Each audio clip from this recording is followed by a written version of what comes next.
Hello. I hope you're all doing well, and if not, I at least hope that your night improves. So, tonight we'll be using the new Embroidered Graveyard Oracle some more. That deck's been, absolutely lovely. Absolutely lovely.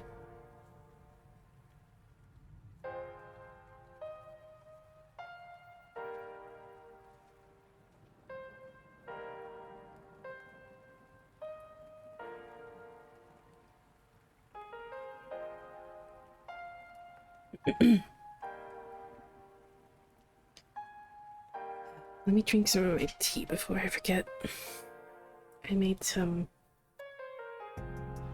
Going with, again, like, fall vibes early, even though fall doesn't technically start until September 22nd. I made a nice, cozy fall sort of tea. I mixed, I have an herbal tea blend that's called Fireside Vanilla Spice or something, I think, that has like vanilla, cinnamon, and some other like spices and herbs in it. I like mixing that with like a strong black tea, especially around like fall. It's just all those cozy fall flavors that I love. So I made a nice cup of that today before stream. So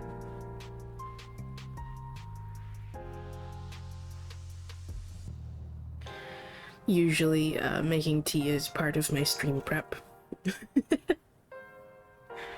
So I have a nice hot cup of tea.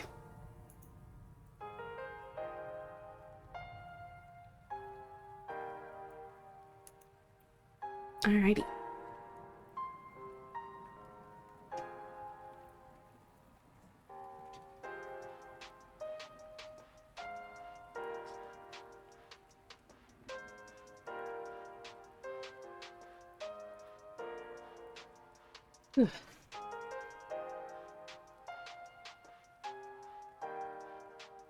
Alright.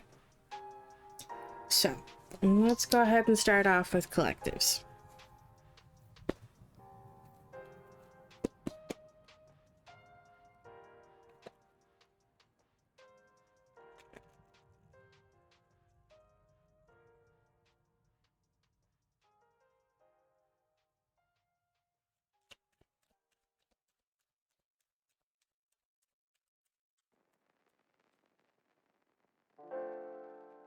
Alright. I apparently had the message immediately. Wonderful. Wonderful. Wonderful. Oh. Oh, God.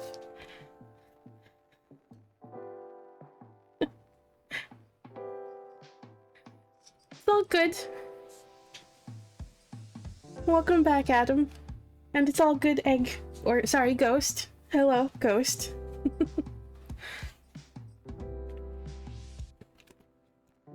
Alright, uprighter reversed. Uprighter reversed. Uprighter reversed. Right. Wonderful. Wonderful.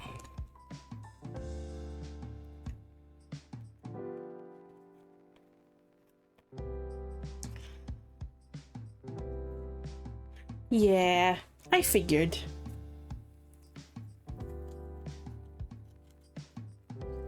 Alrighty, so we have Ten of Wands,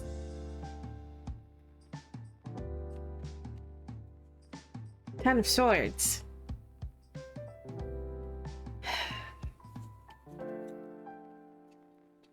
and King of Coins reversed. They had words apparently, and I've gotten these. I've gotten these so many times within probably about the past month or so.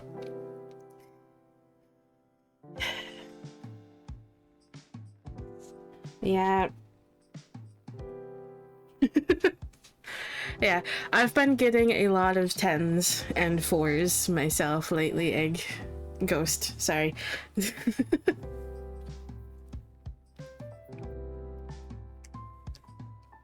Yeah. Yeah.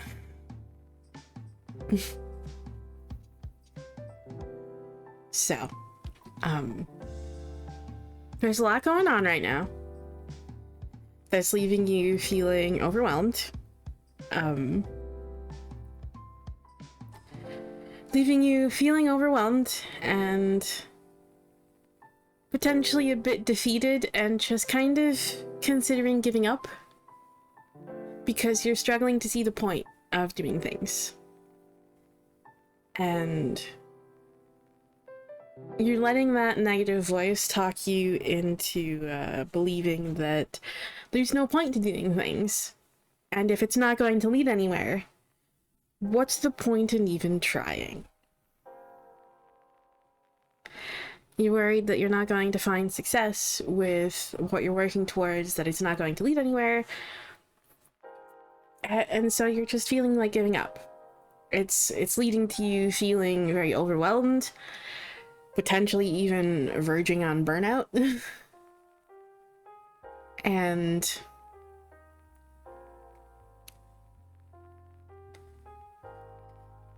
yeah. Just overall in a very not great place. You've just probably been operating from this place for a long time now. And the more you try to carry it, the heavier it gets. The more that patience wears thin, your resolve wears thin, and more you just feel like giving up. So, you need to make sure that you are taking care of yourself and that you're giving yourself time to relax and recuperate, okay? Rejuvenate. And I know it's easier said than done, especially when, again, you have a negative voice in your head that won't shut the fuck up. And if you're bordering on this, like, burnout, this, like, stage of burnout, or you've been in burnout for a long time, personally for me, this tends to come, burnout tends to come along with prolonged periods of depression. And I struggle to find the joy in anything. So those things that I used to enjoy, that I usually do, no longer really feel like they offer very much to me because I struggle to even get the motivation to want to do them. So, when you're in this sort of space, it can be very, very hard to actually want to do anything potentially enjoyable. But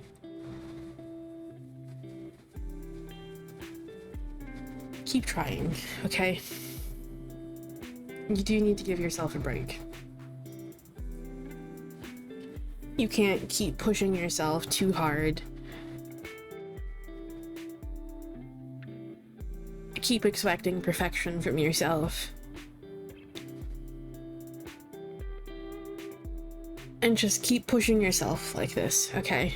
You need to take time to rest. You need to take time to just replenish yourself. Try to do the things that you enjoy. Do the things that you want to do. don't put too much pressure on yourself to actually be productive and be needing to do something all the time, because if you're not already in a state of burnout, that will lead to burnout. So, anyway,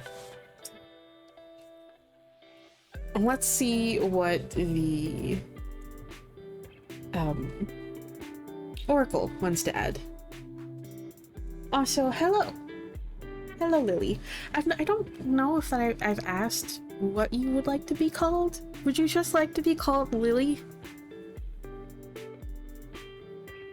Also, that emote is adorable, by the way. Alright, let's see what the Oracle deck wants to add. Okay. Just wanted to double check.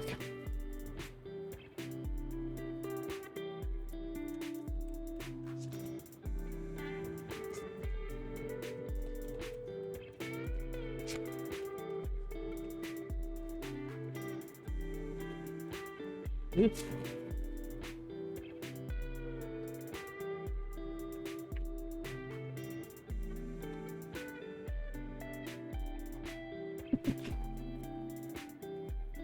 Oh boy. Oh boy. They definitely have a message here, apparently. So we have live deliciously.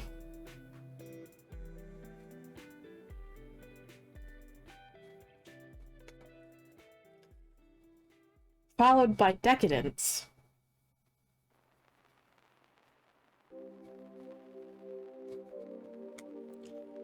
Followed by our song.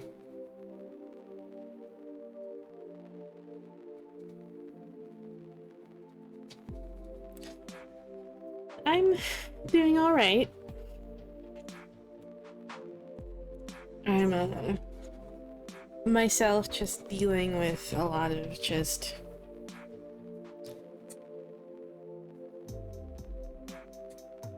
the weight of a lot of just things that I've been carrying for a long time.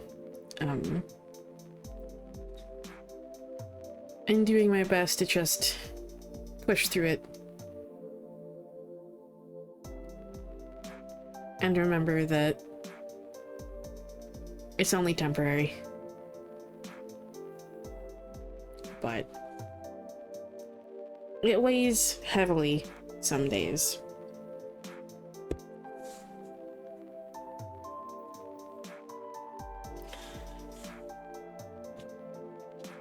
Some days it weighs a little more heavily than others, so.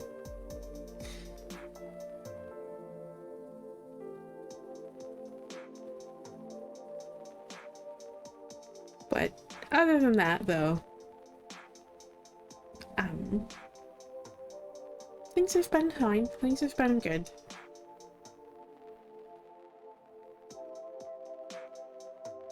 I hope you've been doing well.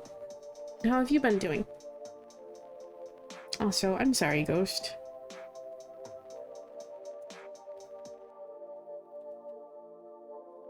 Okay.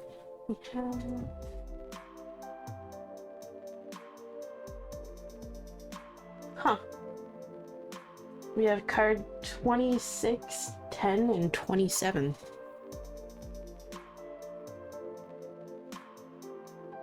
Live deliciously is our first card here. A black goat jumps over the moon phases as his wish of delicious food is granted to him. He had to take a leap of faith, allow himself to believe he is worth the reward, and thus it came to be. Yes, believing that you're worthy of things is very important.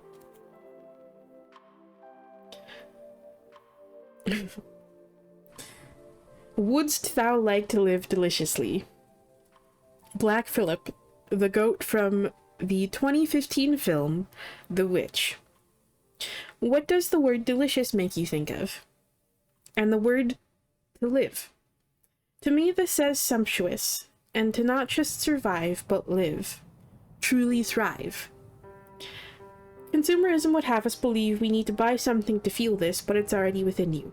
Do those things that make you feel truly alive. The spirit communing section for this card says, your spirits and guides are telling you there are always ways we can take the amount of enjoyment in life to the next level. For example, a bubble bath, or a bath is wonderful, but what about Bubbles, your favorite book, and reading it by candlelight whilst you soak? Boom, you're doing it. You're living deliciously. What if you lived more aspects of your life in this way? Take that little bit of time to turn your 6 activity into a 10.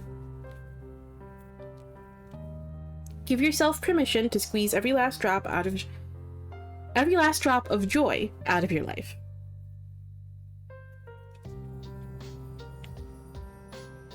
The introspection section. Yeah. That's why you gotta get yourself one of those, little bath trays. So if you accidentally drop it, you don't drop it in the water.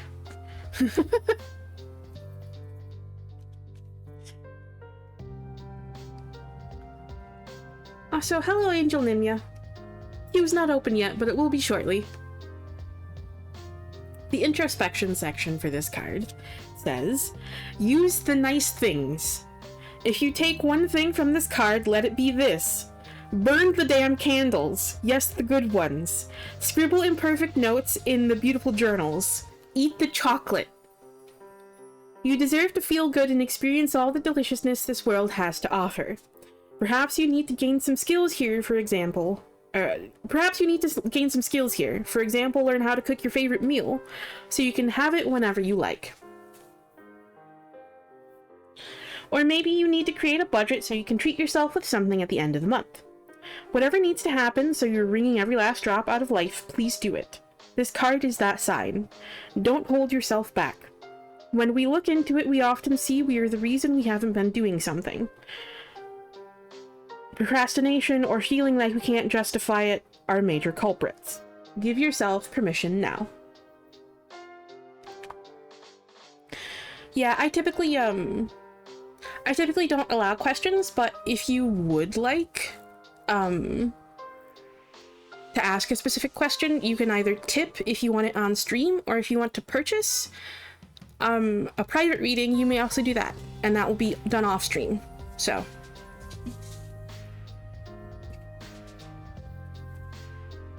heck yeah.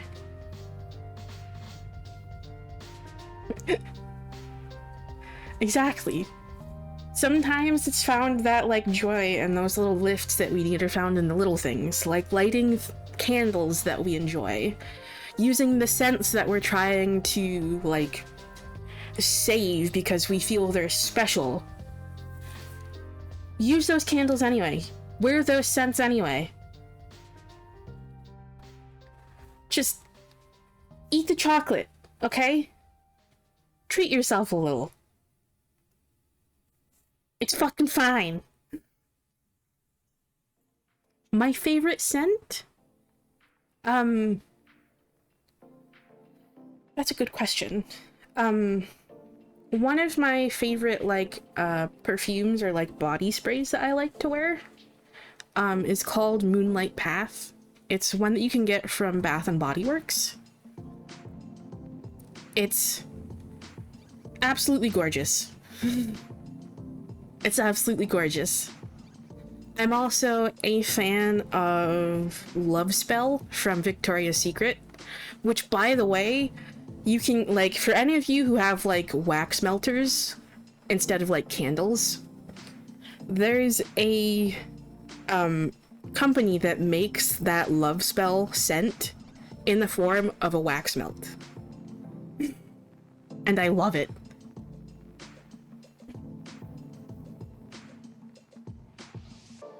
Ooh. Those smell awesome.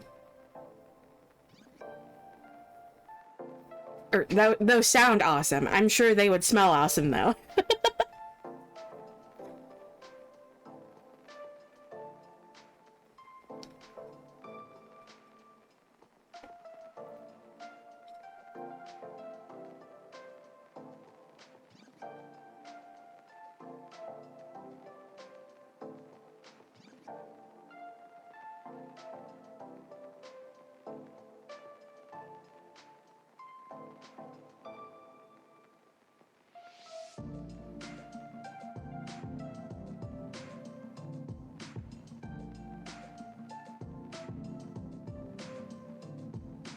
Mm-hmm.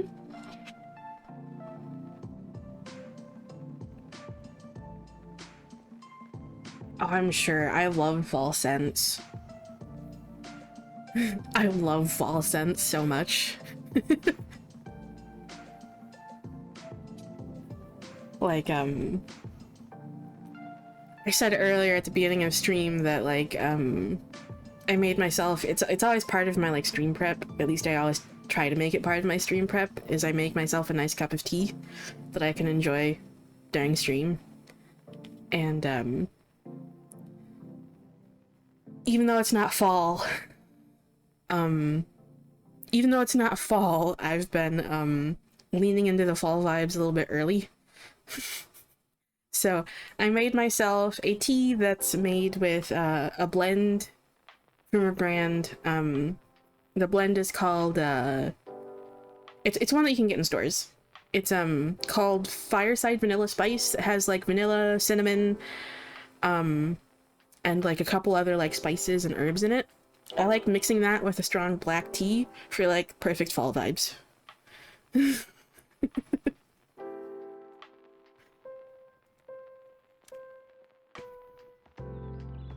Hi, Bree! I hope you're doing well. Heck yeah. And it's all good, you don't have to apologize for anything.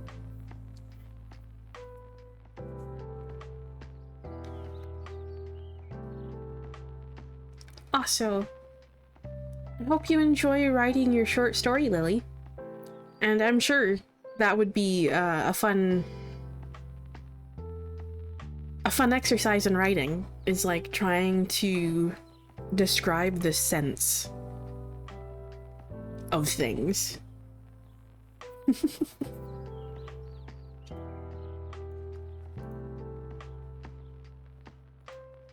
Oh, thank you, Angel.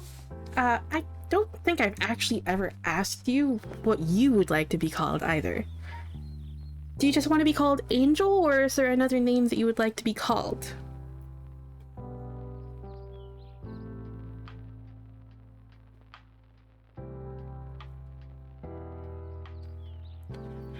So I'm assuming,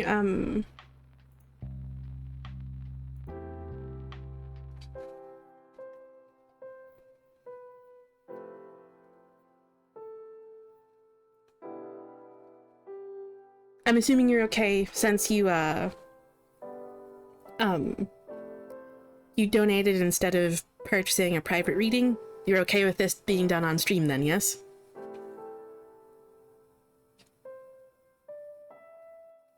Also, thank you for the donation. Thank you for the tip. I will get to your reading as soon as we are done with the collective here, okay?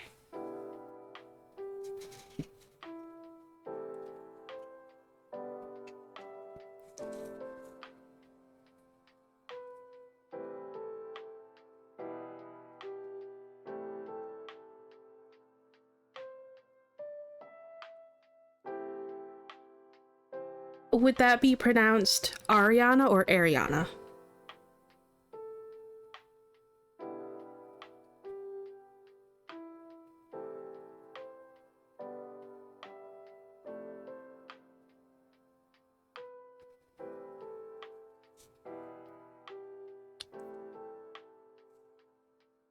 So Ariana? Okay.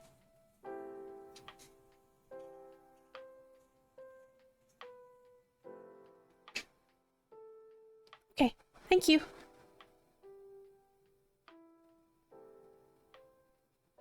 Alrighty. And then our next card here is Decadence.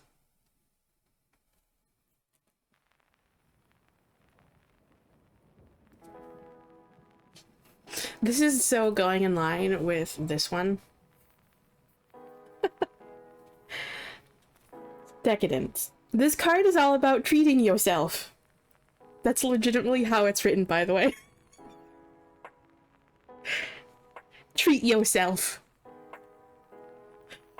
It asks you to search for the balance between making wise financial choices for the future and knowing when to have a little splurge. We know We know we can't take it with us when we're gone, but we need a certain amount of the stuff to get by in life. So remember, not all treats and luxuries cost money. Sometimes we can heighten an experience and really make the most of it by using things we already own. Decadence asks you how you can enrich your life. Yes, even the little mundane moments. What can you do to feel a little fancy? Sometimes it's treating yourself to that item on your wish list, but other times we can get creative with our time and the possessions we already own. Intention is everything, so intend to spoil yourself in a myriad of different ways. We are here for a relatively short period of time, so let's make the most of it.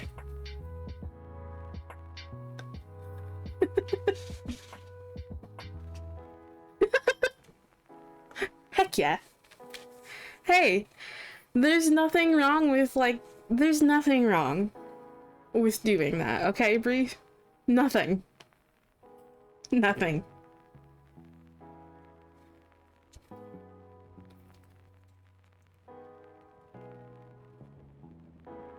The spirit communing section for this is, what little luxuries can you reward yourself with right now?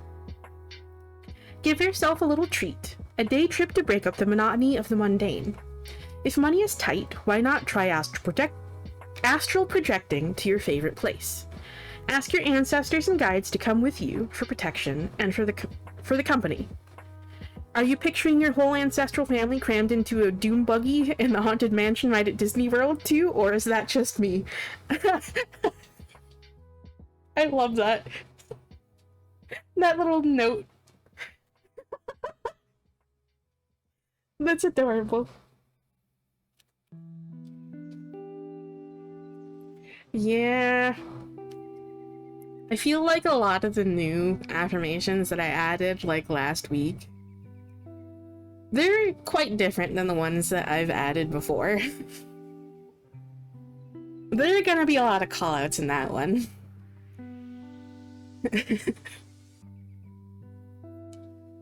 Yep, I'm pausing for ads.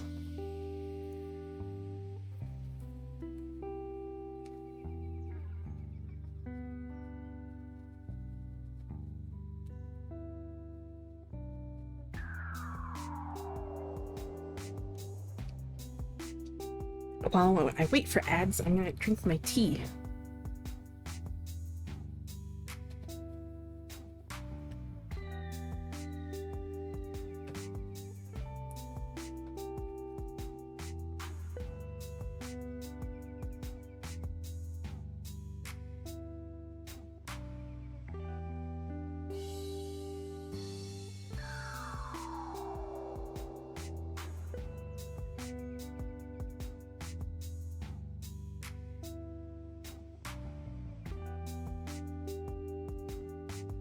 The tea's delicious.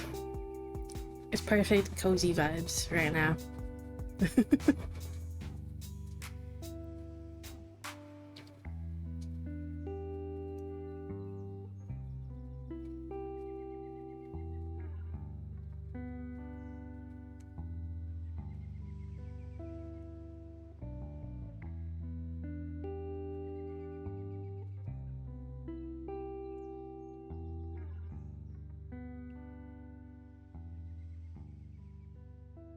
Okay, ads should be done.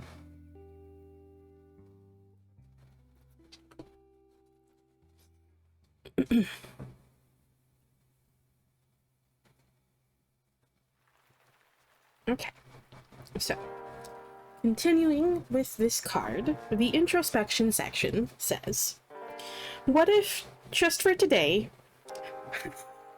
that is such a cute little, like, phrase of just, affection. What if just for today, baby cakes, you treated yourself the way you treat your best friend?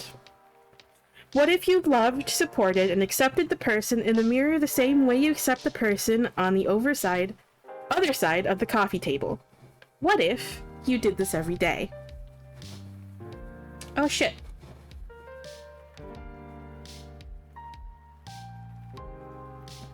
Okay. That's weird. Ads have been really fucking weird lately. I'll continue waiting. Did you? Oh my goodness. I know this is also going really in line with the affirmation that you just got, Ghost.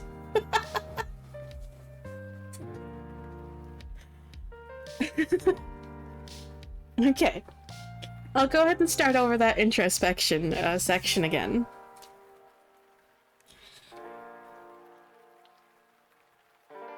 What if just for today, baby cakes, you treated yourself the way you treat your best friend? What if you loved, supported, and accepted the person in the mirror the same way you accept the person on the other side of the coffee table? What if you did this every day? If plants grow quicker and bloom fuller with positive, beautiful music, imagine the difference it could make to us. Try the doodle journal with the inner child ritual on 212 to get started. Interesting. We can probably take a look at that one later.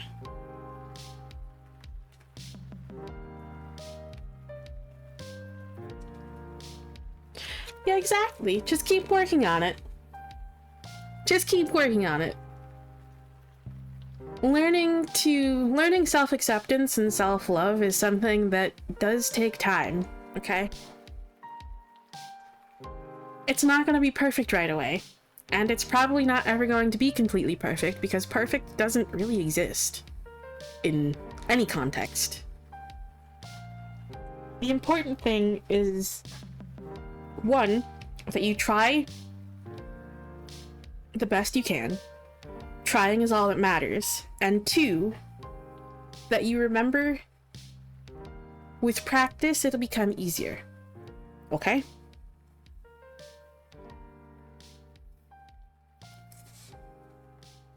That goes for any skill.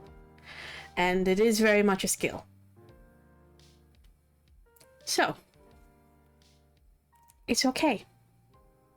It's okay if you're not great at it right away. Just keep trying.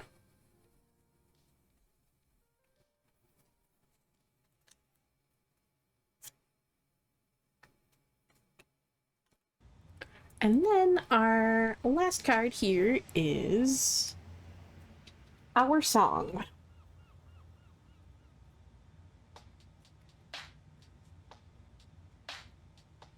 Hello. Queue isn't open yet, but it will be shortly. Two ghostly nightingales sing their beautiful song in the crisp dusk air. We can see through their gossamer skin to their delicate rib cages, but no lungs. These birds shouldn't be able to make a sound, yet they do. Because their voices are not of this world. They are messengers carrying guidance from the land of the dead. The spirit communing section for this says, spirits speak to us all the time. When this card appears, it asks us to listen out for music, as they are using particular songs and phrases in passing conversations to communicate to us. Yes, they very much do fucking communicate with music. They communicate with music. Communicate through music with me all the fucking time. In fact, Mr. Sass is the one that's very frequently just kind of like... He's the one that I'll hear just kind of like snippets. I'll hear him singing snippets of songs occasionally. And he pulls back like, he'll pull songs from my memory that I had long forgotten about. And it'll send me on like a little adventure trying to find what song that actually is.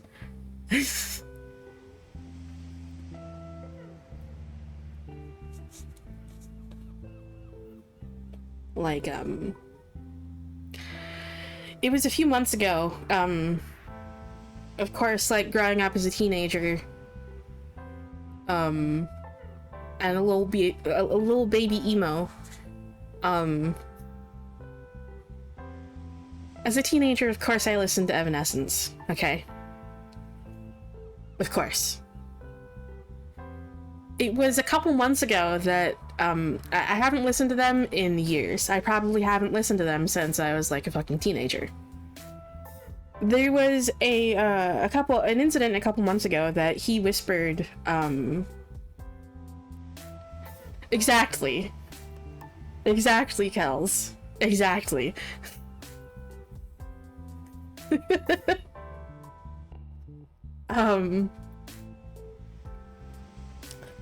I heard, there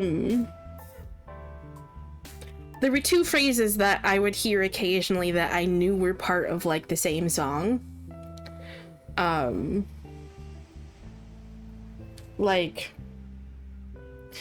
was one phrase that he repeated to me on occasion. The first one was,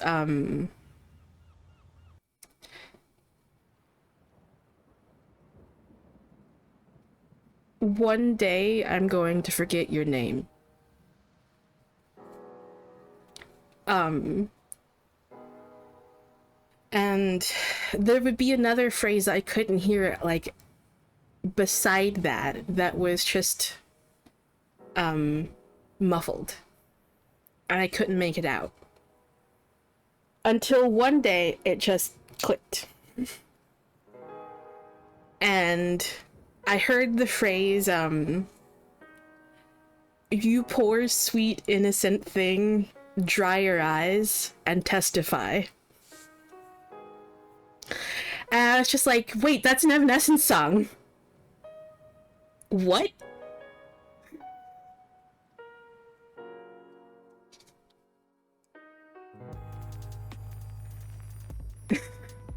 That wasn't even like a super, like, popular one that was played on the radio.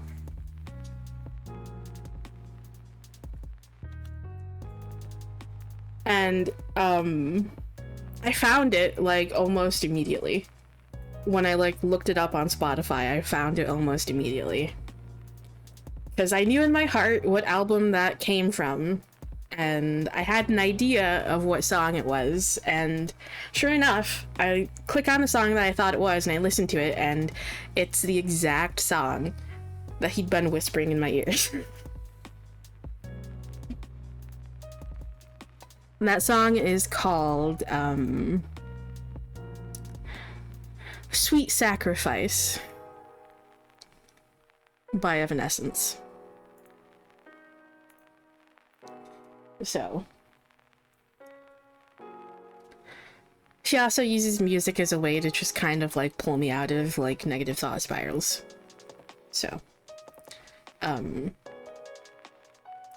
I posted about it on the Discord recently, but as a way to just kind of pull me out of negative thought spirals, and as a way to stop me from being too serious about shit, he's started singing. He's gone, like, way back and pulled from, like, the most ridiculous eras of music. He's recently started being a goofy little shit and singing the Thong Song by Cisco as a way of distracting me from negative thought spirals and from being too serious.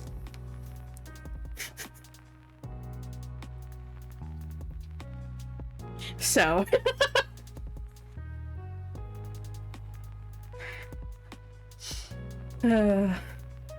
he's a goofy little shit. So anyway.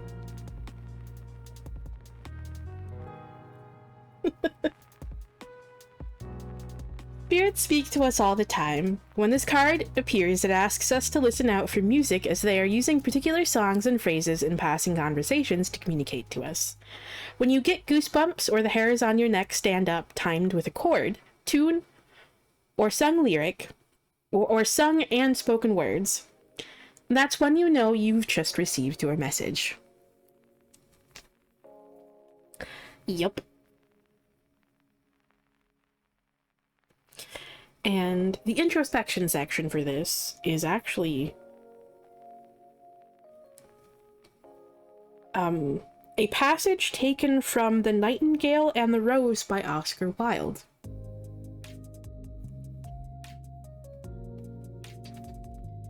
Here at last is a true lover, said the nightingale.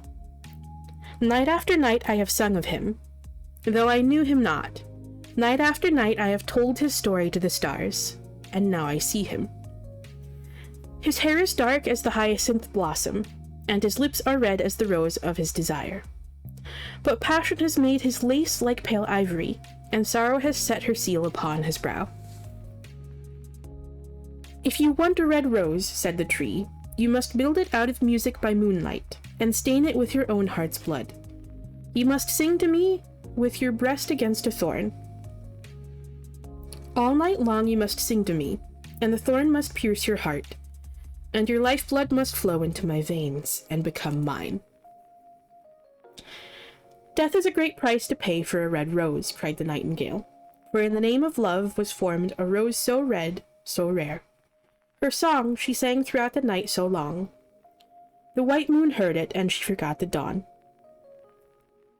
She pressed until the thorn so sharp did pierce this gentle feathered heart, to spill her blood so slowly from a rose, so red, so rare.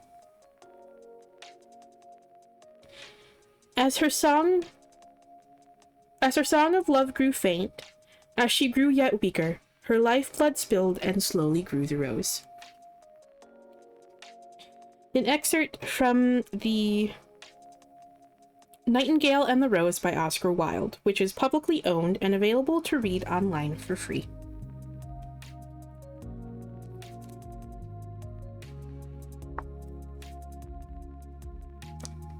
That was beautiful.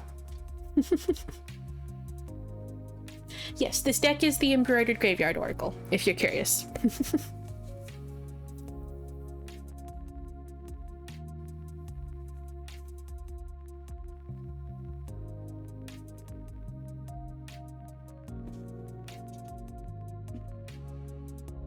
Alright, and let's see what the Thera-Pets wants to add here real quick.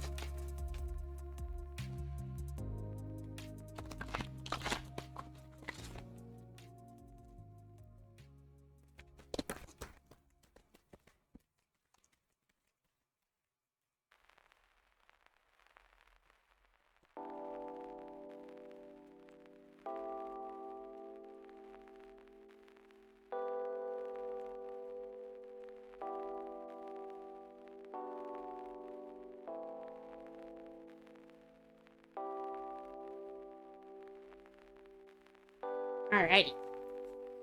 We got 3 cards here. It's okay to struggle. You are doing better than you feel like you are. Yes. You might feel like you're not making any progress towards these things, but you are. Even if you can't see it, you are. You are strong enough. And going in line with that, every time you thought life would defeat you, you were wrong.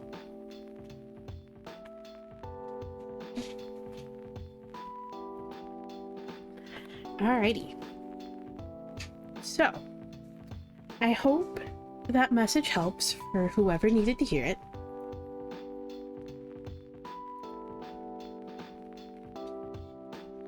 There's definitely a call out for me in there.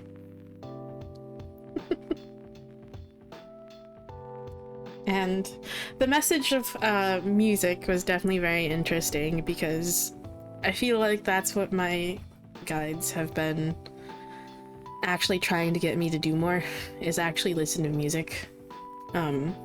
Music has always been a huge part of my life. And it seems it's very, very important. It's something that's very, very important to Mr. Sass as well. And like I've said, that's one of the ways in which he's communicated with me, so. Though he doesn't need to, he does it anyway, though.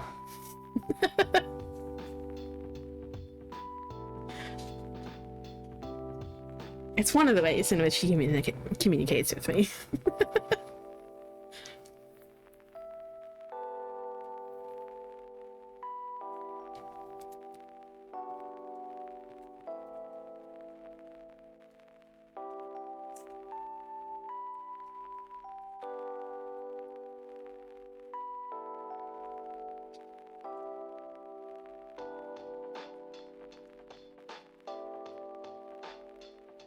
But yes, he likes music, so.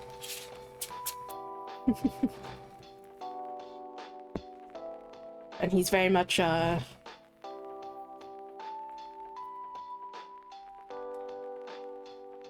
he's got very, very similar music tastes to me. He's quite a fan of metal. And I am a big metal fan, so... Well, that's of course not all I listen to. I listen to a mixture of things.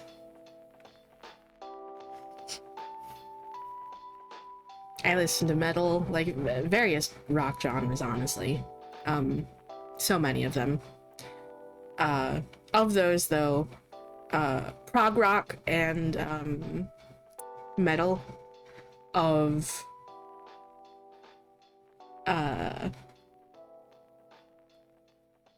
metal, of course, is another one that's up there. And there's a lot of alt metal that I like as well. Or alt rock. And there's a fair amount of, like, pop music I'll listen to. I listen to a lot of EDM. House. Various forms of electronic music. And also K-pop. And some J-pop. And also J-rock. So, yeah. It's all over the fucking place.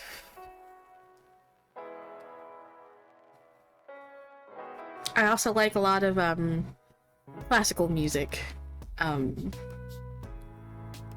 So, I've always been a fan of, Beethoven, Mozart, and Vivaldi. And there are a bunch of others that are in there as well. So, yeah. Music places all over. Music taste is all over the fucking place. Okay. And let me go bleh. I cannot fucking talk today. Let me go ahead and open the queue here. And yes, then we'll go ahead and get into your reading, Ariana. Alrighty. So let me take a look here at your message that you sent along with it. Okay.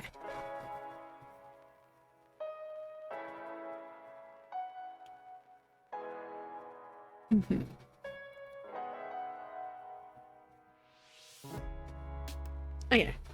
You want to know the general energy around the relationship. Okay. So, let's see what we got for you.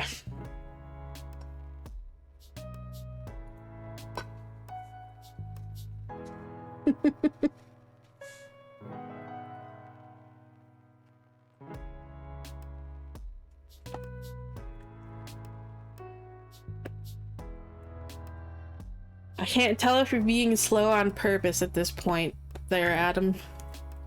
And letting other people get in before you.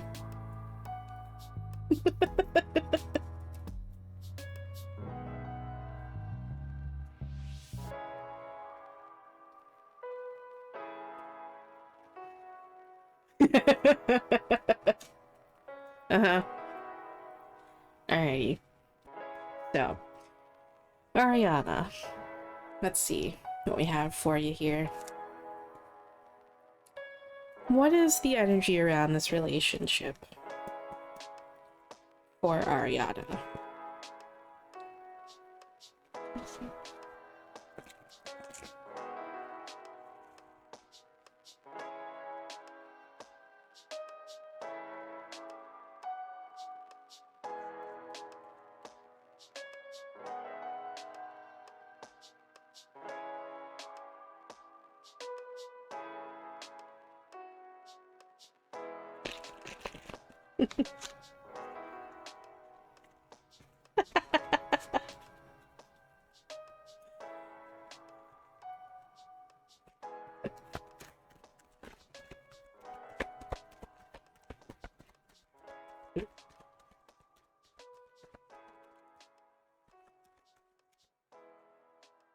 All right.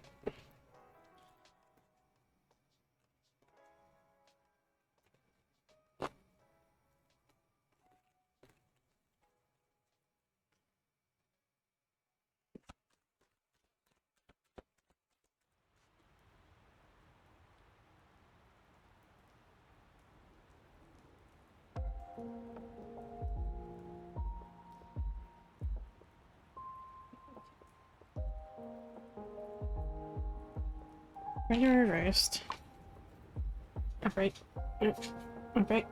That just went on the floor. You can see it peeking on the camera.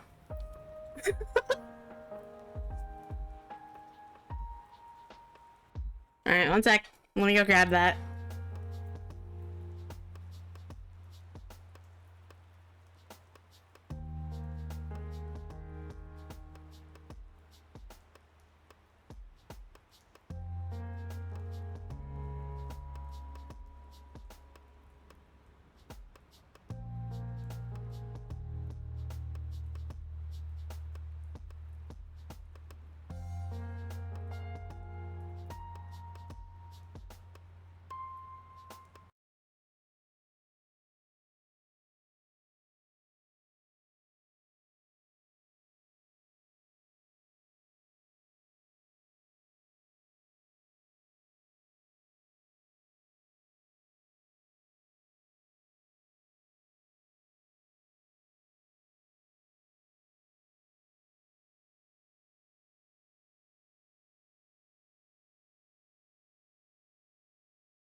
That was my bad. Thank you, Egg. Thank you, Ghost. I muted Spotify instead of unmuting my microphone. Good job, me. So, we have the 10 of Cups here. I need to scoot these down, actually. There we go. Okay. We have the 10 of Cups here, which was the one that you saw on the floor that was peeking out. The 10 of Coins reversed, and the Sun, the 9 of Swords, and the Queen of Coins reversed. No, you didn't. I just, I didn't unmute my mic. I was just reading the cards. That popped out here. We have the 10 of Cups, the 10 of Coins reversed, and this was the one that you saw peeking out on the camera on the floor. The corner of it was showing. 10 of Cups, 10 of Coins reversed, the Sun, 9 of Swords, and the Queen of Coins reversed. So, overall, there is very much a positive outlook here, but,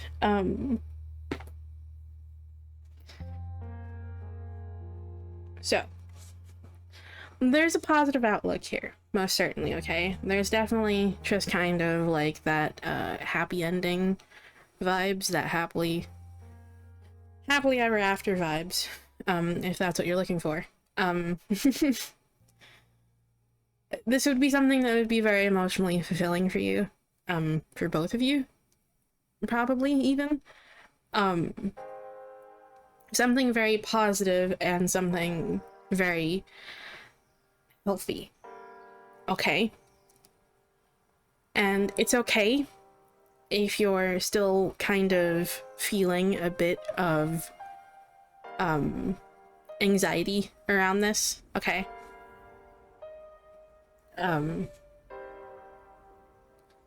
It's okay to feel a bit of anxiety surrounding this situation, okay? It's okay to experience those, like, fears and those doubts, especially with, you know, like, past relationships here, okay? And this past situation that he's dealing with, okay?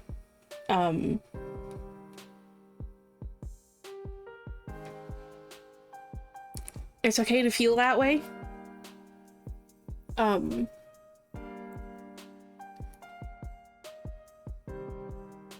Just remember,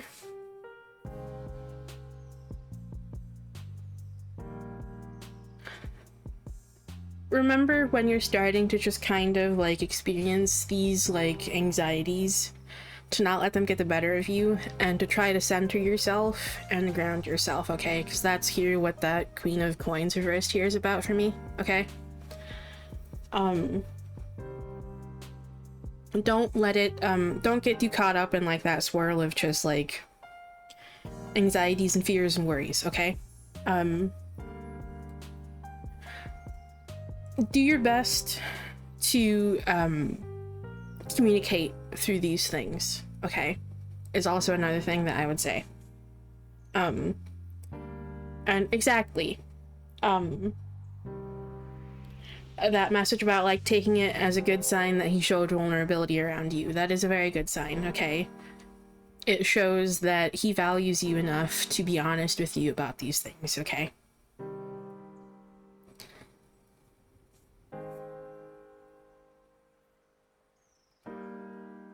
So,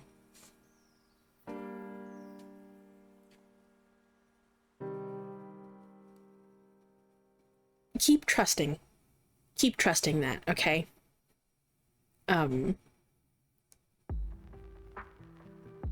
Keep communicating those issues and keep trusting that he'll do the same for you. And again, if you need to communicate like some of these fears that you're experiencing, okay?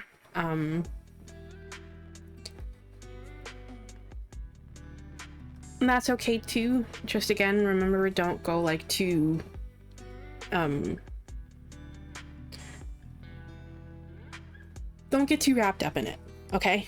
Also, we have ads. I'm gonna pause for a second, though. Let me know if you have ads and I'll keep going, okay?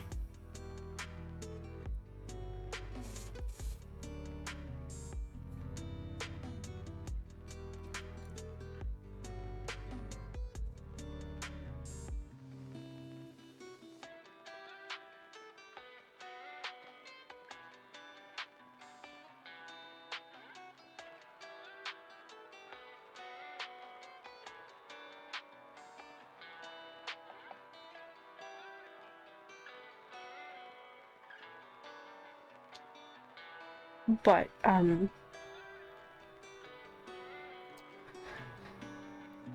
communication is like a key thing in any relationship, okay? That is something that I will always say. That is like having healthy communication and honest communication is a core foundation for any good relationship. So if he's already doing his best to communicate with you about these things and be vulnerable about these things and being open and honest about these things, that's a good thing, okay? Okay, I'll pause.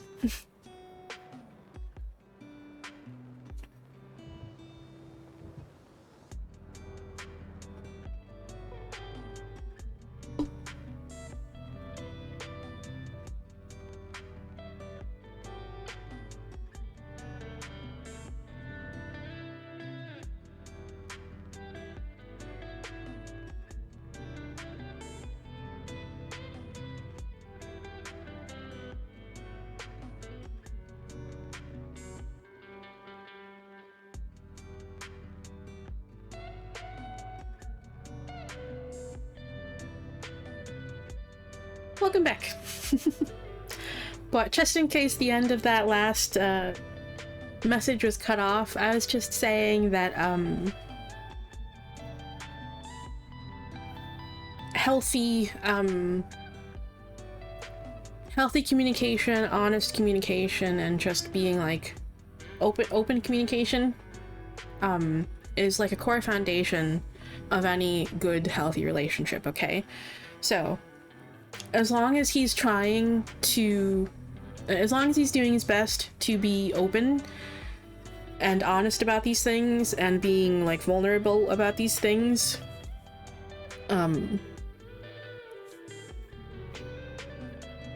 that's a good thing. That is very much a good positive sign, okay?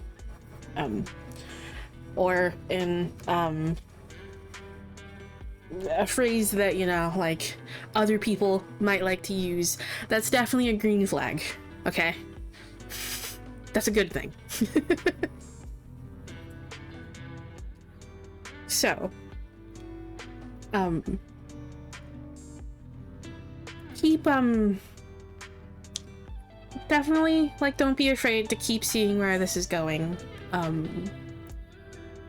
And communicating about, like, any, you know, like, matters that come up in the situation. And I know that, you know, this might be a bit of a complicated situation, and there may be some messiness involved in this.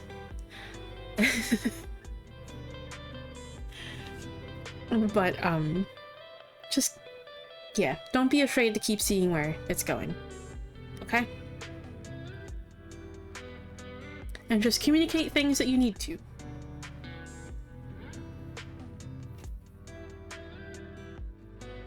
And keep trusting that he'll do the same.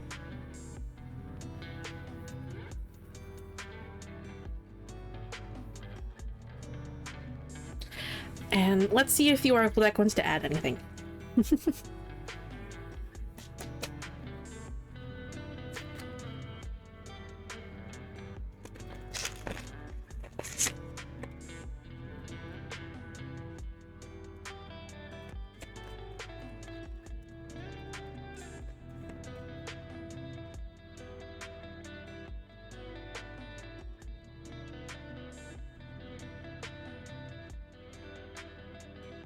Okay. We have Comforted and Letters to Death. I already know what this one's going to be about, even though it's probably going to be posed as, like, actually letters about releasing, like, past losses, as in, like, actual, like, deaths in your past. There will be another interpretation for this, and I'll get to it when I actually get to that card, okay?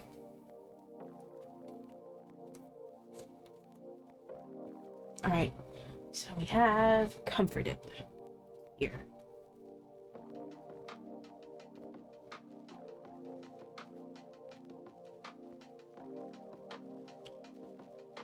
I asked Spirit to show me what the transition to the other side is like. That night I had a dream that I died, and it hurt me to see my family sad and not be able to hug them. I made lights flicker, moved things to show I was close, but they put this down to coincidence. I was so frustrated. My one solace was that my dog Bo could see me. I couldn't touch or feel his fur, but his presence was comforting. Time moved differently for me. I saw days drip by like seconds. In time I adapted to my new state and my family healed.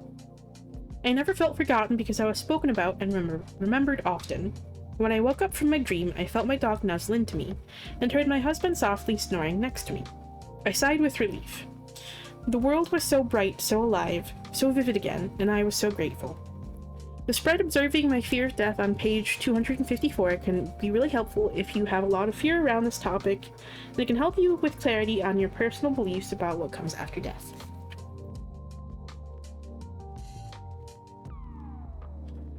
The spirit communing section here is: the spirit to whom you are inquiring about is safe, comforted, loved, and happy.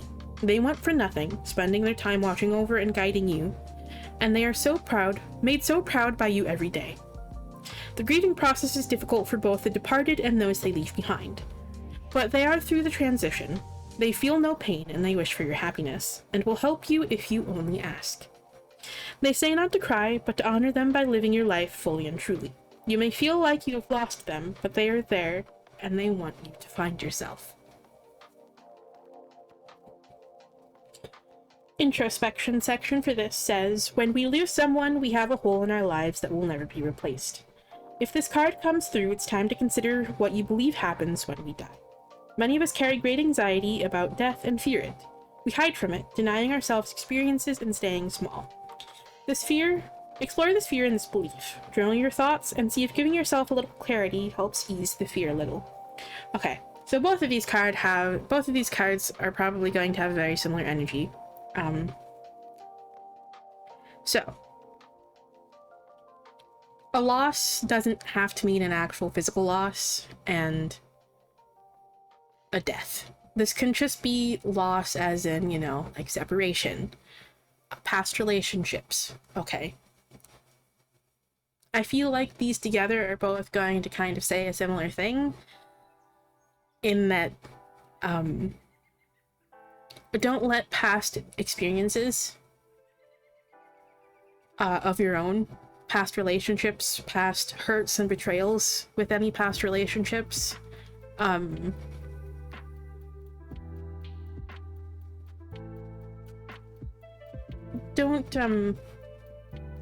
let those get in the way too much of how you move forward with this one, okay? Just because you experienced things one way in the past doesn't mean that that's the only experience you'll have, and that you'll never find what you're looking for, and that you'll never find a happy, healthy relationship, okay? And Letters to Death is probably going to deal with the releasing of these fears.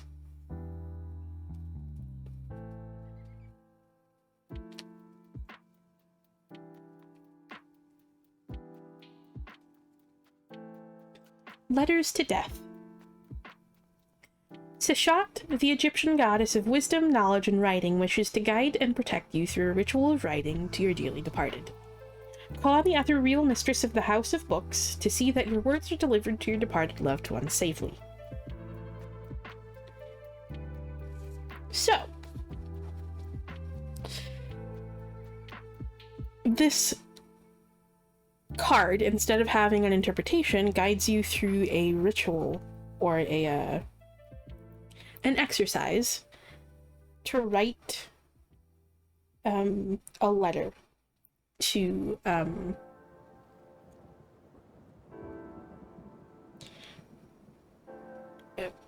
someone that you've lost to death in your life. However, this goes in line with this card here, and goes in line with something that I frequently talk about here. It's probably been a while since I've mentioned it.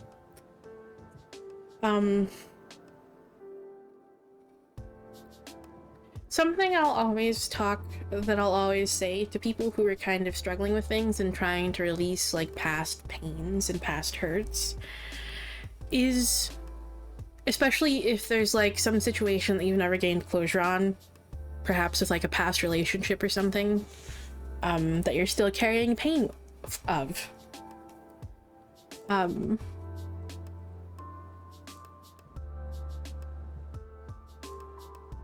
One way that can kind of help us process this is by writing about it. Writing a letter, okay? And if there's someone specific that you want to write a letter to, go for it, because the intent isn't to send it. It's for you and you only.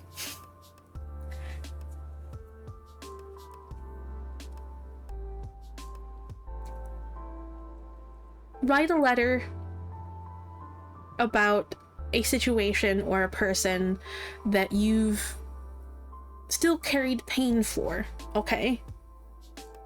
Write about it. Put everything you can, all those emotions, put it into word, okay? Let it all out. Whatever you need to release, put it in this letter, okay?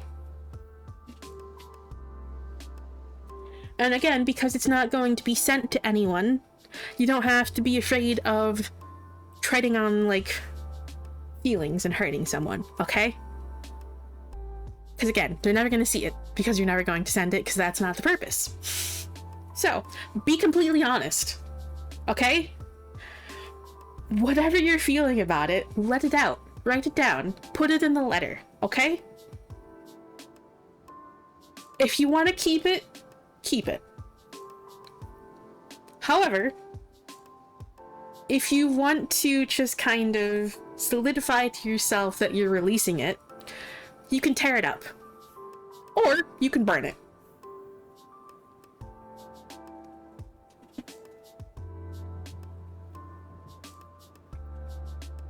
And if you'd like to do a burn ritual with it, I do have a process. My keyboard is not near me. Would someone type in !burn? That is a command that is available. Thank you. Right there. Details how to do a burning ritual, if you're interested. It also goes a little bit more into depth about how to actually write the letter, okay? And what you could do with it afterwards, because you don't just have to do a burn ritual.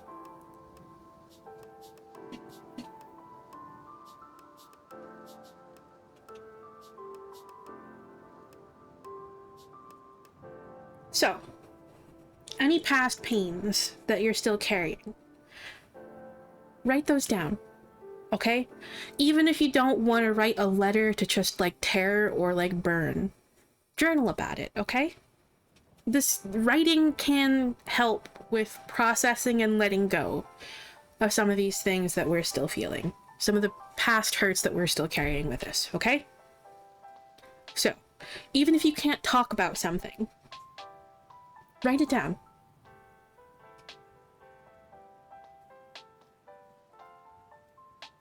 Okay?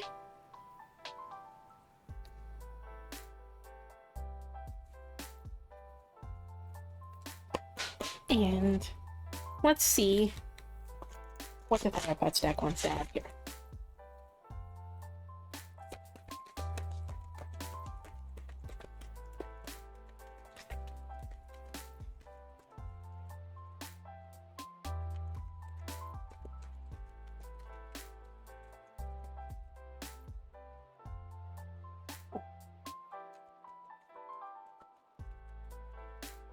I think that's the only one they're gonna give.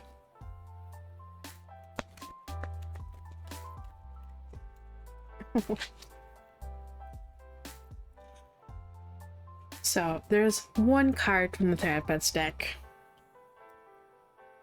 And it's one that's definitely a bit of a heavy hitter.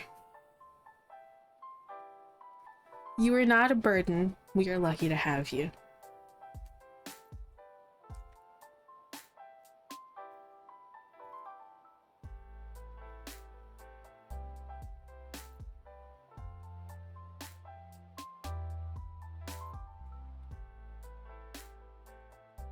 So, remember, you have value.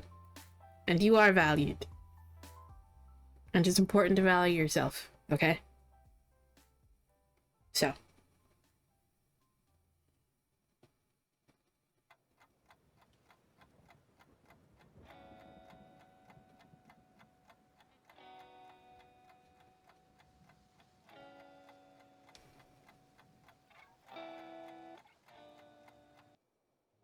Okay, so I hope that message helps.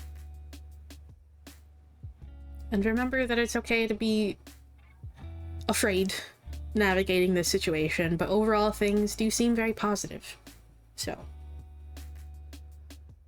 don't be afraid to keep seeing where it leads, okay?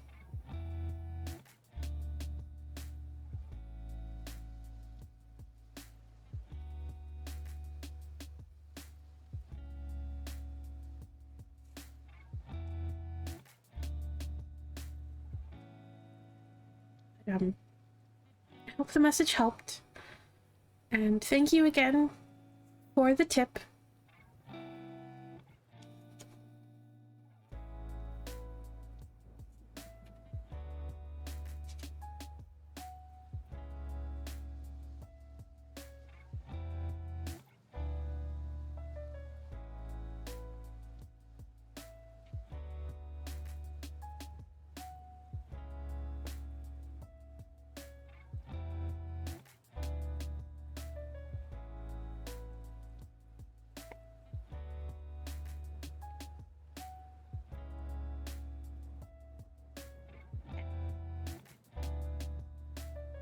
Ghost, that means it is your turn now. Are you ready?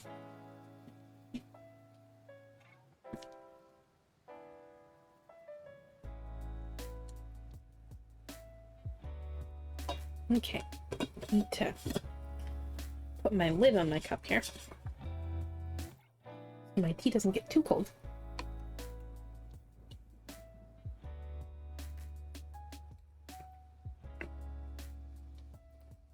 That's better.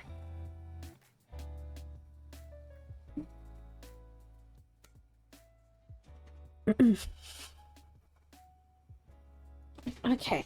And also, before I forget, let me go ahead and close the queue. I just noticed the time.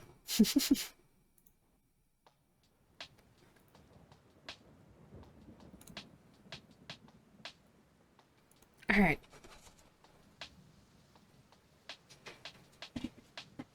Oh. Okay.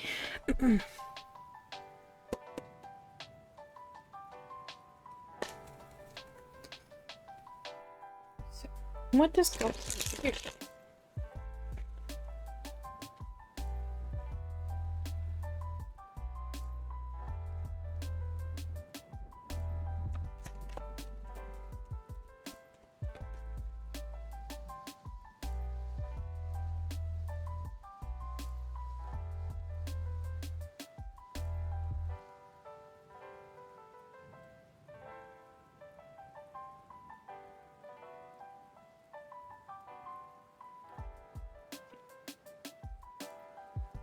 First.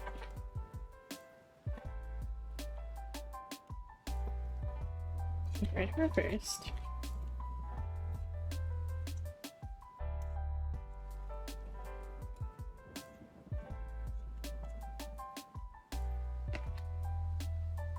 Okay. So we have King of Wands for first. The Star. And Knight of Swords. So,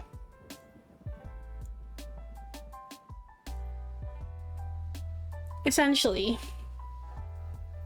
the message of this one, what this is saying to me is,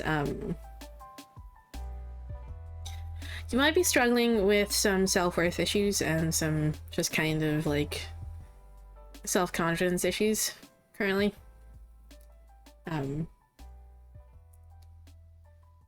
Not really placing too much value in yourself, too much worth in yourself.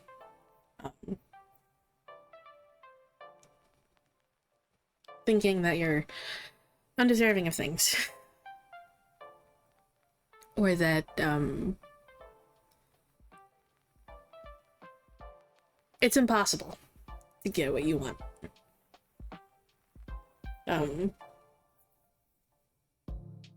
And this is something that,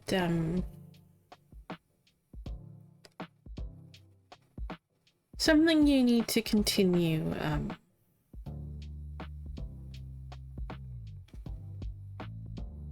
continue working with, okay? And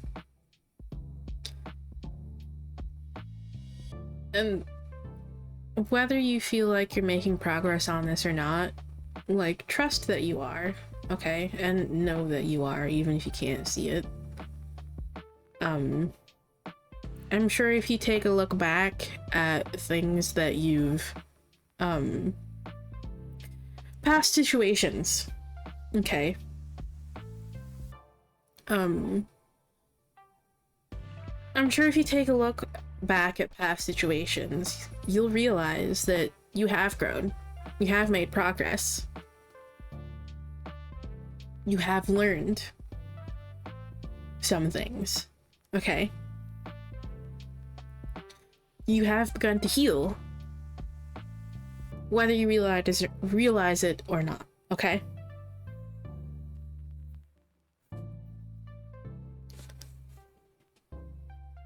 Does that mean it's going to be, like, absolutely perfect right now? No. Healing takes time, and it takes work. However, you are making an effort to change this for yourself. You are making progress on this. You're still growing, still learning, okay? Just keep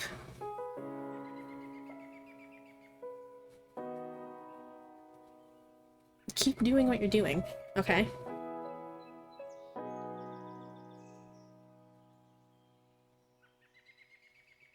Keep trusting that you're making progress. Keep trusting that healing is taking place. Even if you can't see it, and even if it doesn't feel like it. Like... And I know this is, like, something you talked about, like, somewhat recently, that, you know, even with, like, Wyatt's presence, and some other people who have temporarily perhaps just kind of come through your life, that they've all just kind of helped you see situations a little bit more clearly. They've helped you value yourself a little bit more. And that's exactly what I mean. Like, you've already seen that progress. You've already seen that it is possible.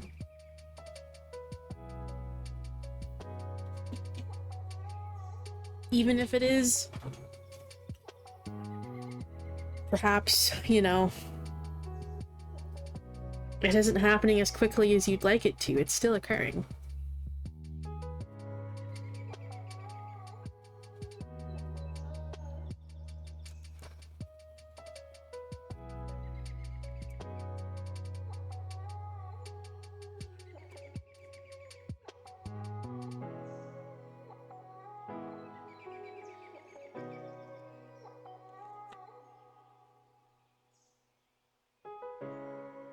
Remember that it's okay if you slip up, okay? It's okay. It's okay if you slip back into, like, those habits of just kind of, you know, tearing yourself down. Yeah, I know that feeling. I know that feeling all too well, unfortunately. And that's something that I myself have been struggling with a lot lately, which is why I haven't been streaming as much.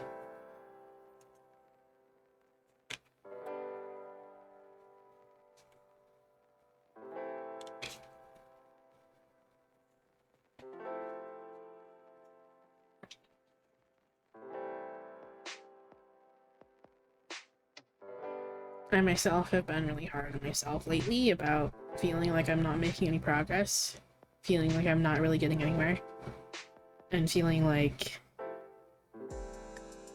I'm never going to get to a place where these things won't affect me.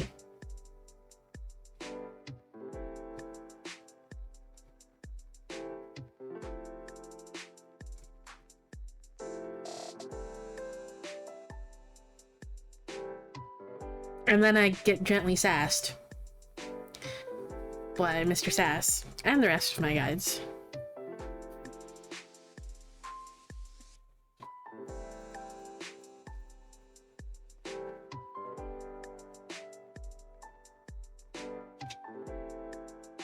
Heck yeah, group hugs.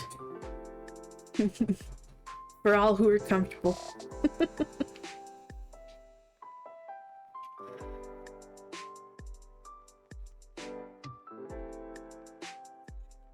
Okay, so we have familiar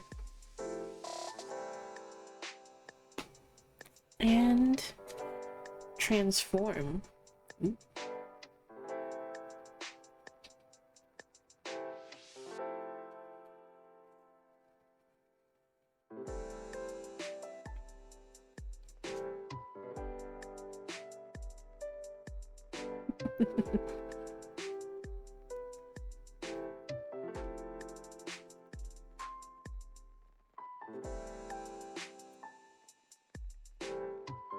Okay.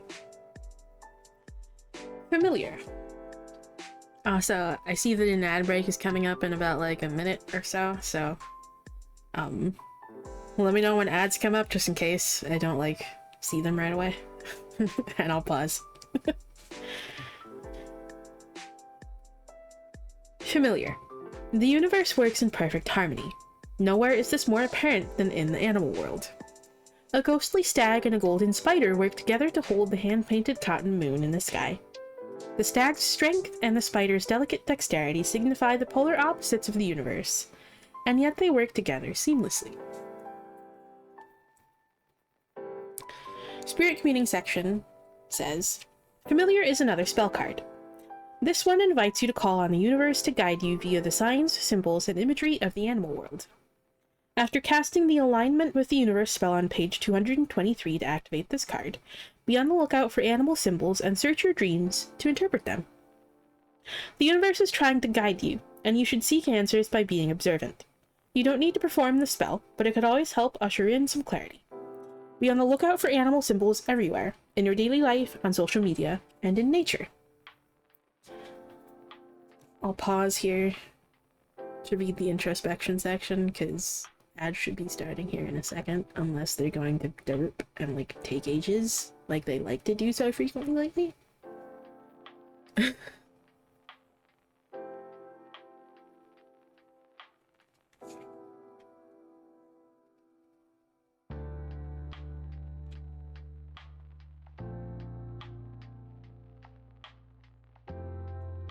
It's just...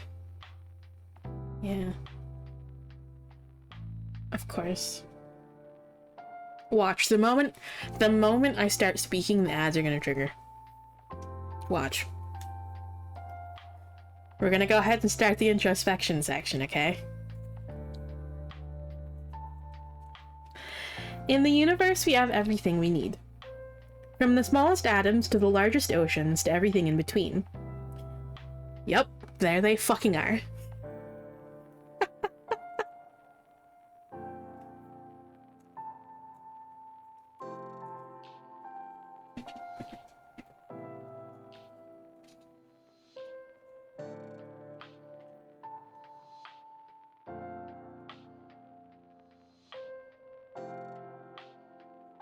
As I just noticed, these are crooked.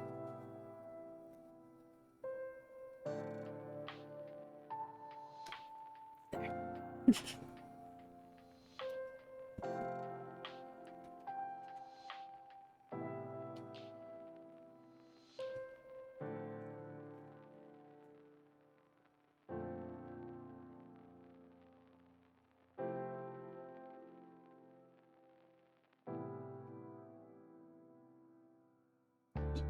Well, while we're waiting, I'm going to take another drink of my tea. And enjoy my tea some more.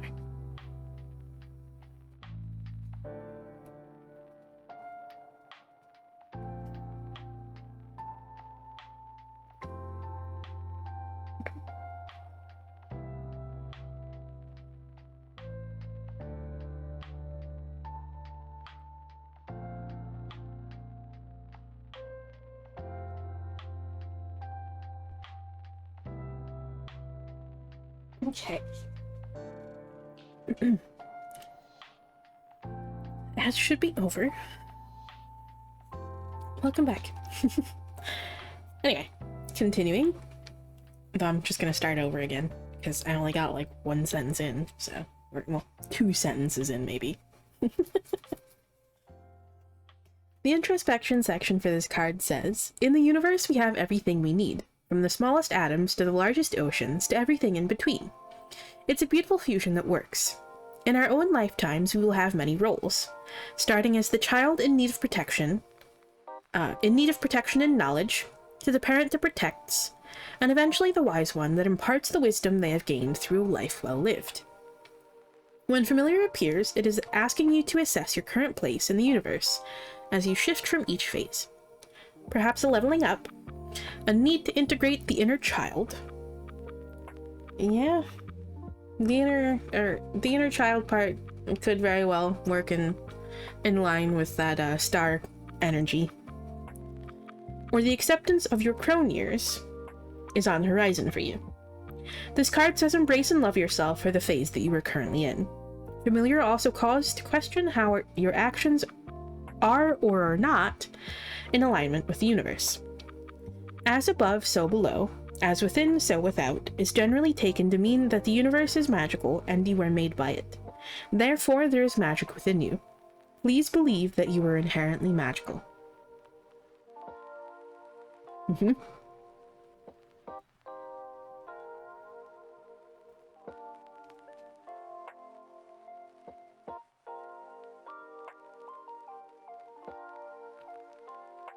Okay. And then we have transform.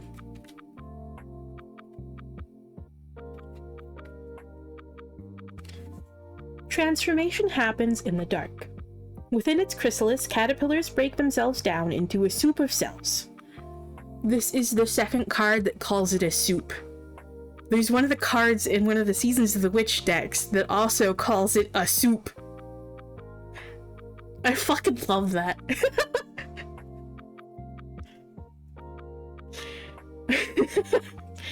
Within its chrysalis, caterpillars break themselves down into a soup of cells called imaginal cells, before putting their bodies back together in a new configuration and emerging as beautiful moths or butterflies. The last time we used that deck, I'm almost fairly certain you did, yes.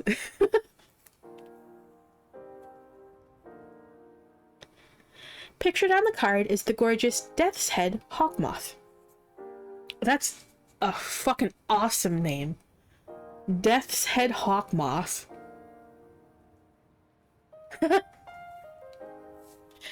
The middle of that transformation is a gruesome sticky mess, but now the moth has wings and it can fly. We are supposed to change. Yes, it's uncomfortable, but we must grow. Our very cells crave it and push us towards this. Try the Let's Do the Thing spread on page 250. Yeah.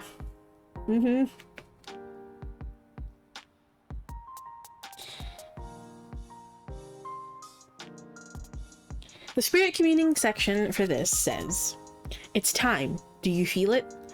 Everything is guiding you to the next level of transformation. The autumn of your life approaches." I mean, autumn itself is quite literally approaching, so. Let all that no longer serves you fall away with as much weight as a dead leaf. You are outgrowing your old self and making room for your higher self. Shed this skin without fear or judgment. Allow yourself to be messy through this. Welcome the mess as a necessary catalyst for change. And the introspection section for this says, human beings cannot help but progress. Any action you repeat will get better. Any action you repeat, you will get better at. It is impossible to not get better, faster, more efficient with practice. This goes in line with what I said about practice. Remind yourself of this whilst you practice. This card says if you feel like crap and you've been doing the work, this might just be your moment. That breakthrough period of change. Keep going. At the end of every dark night is a sunrise. No matter how long or dark that night feels, at some point the sun will come. This is something I talk about a lot. This card also says if you feel like crap and you haven't been doing the work, this is your invitation to get started now. The best time to plant a tree for that sweet fruit was 10 years ago, but the second best time is to just start right now. Try the Manifest Abundance with a Goddess spell on page 230. Use the table on page 218 to pick correspondences your goddess likes.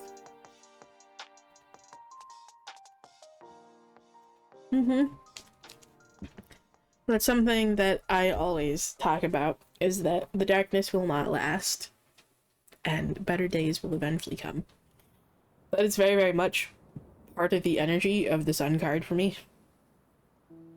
And also, it's an energy that both Mr. Sass and also Sunny Boy share for me, which makes sense considering Set was Ra's bodyguard, and in the mythology he was the one who steered the solar bark that Ra rode on. In the mythology he's the one who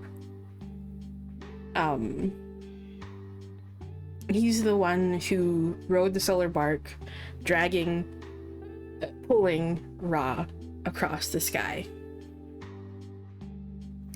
And every time the sun set, he would once again face the dark serpent, Pep, or Apophis, as it's sometimes called, but that's the Greek name for him.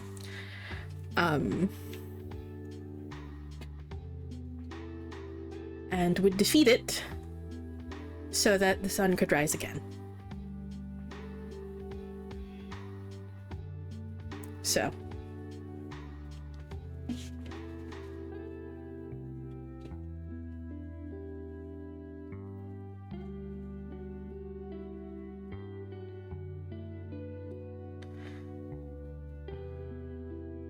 Yeah.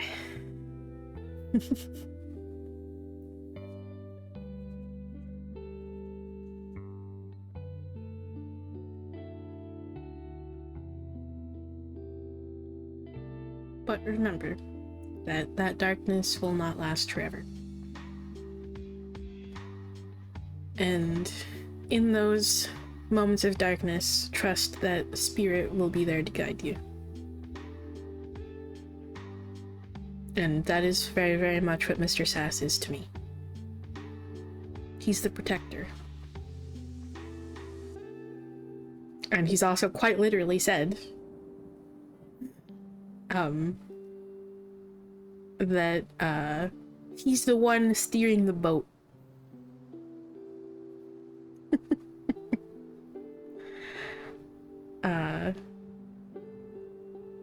That was something that he once said to Morgan. So.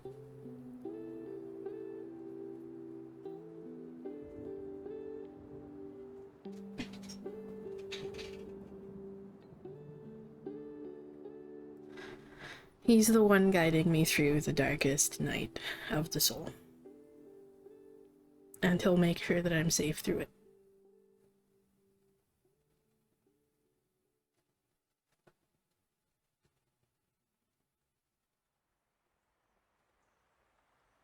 Trust that Wyatt will do the same thing for you.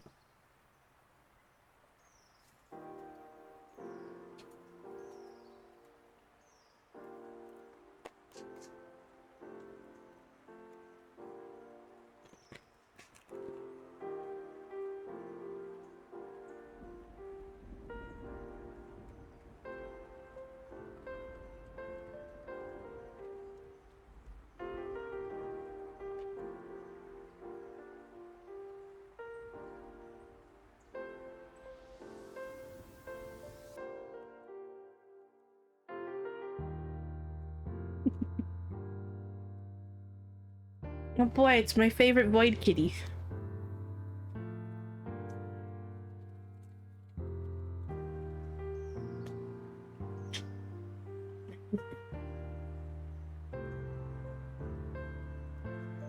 There's no need to be so hard. Bleh.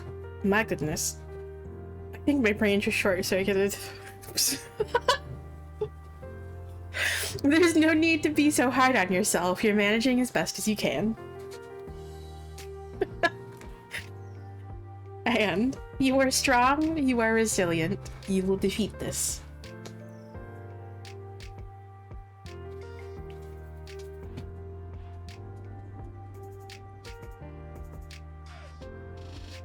So, I hope that message helps.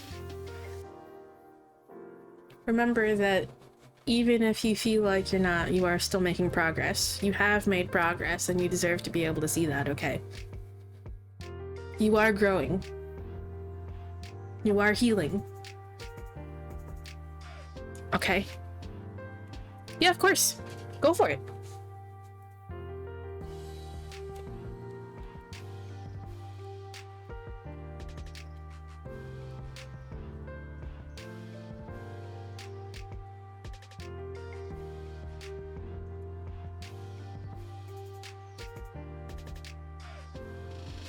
All good.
Leggies. I need to stretch them.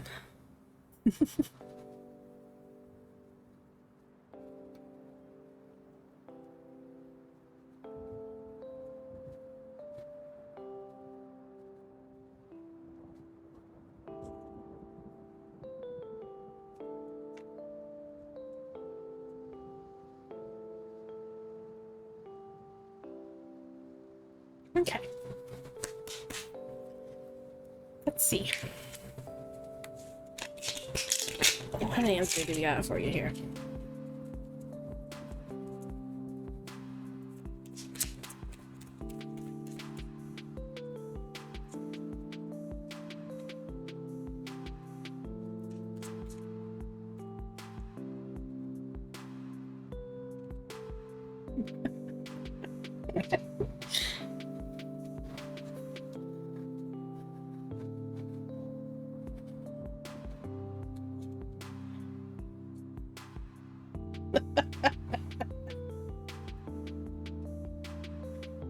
The sass.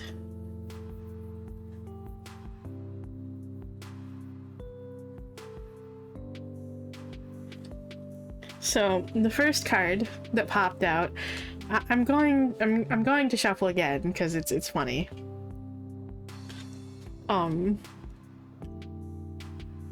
But just the sass. Take it to the altar.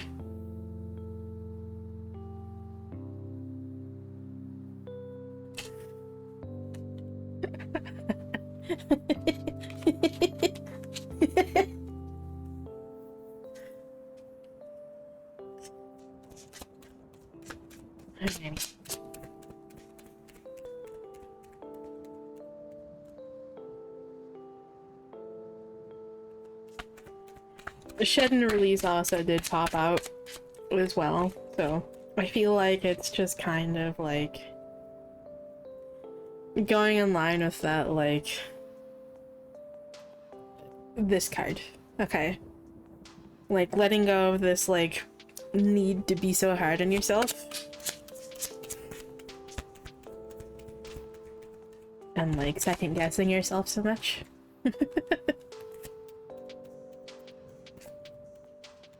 Oh, come on.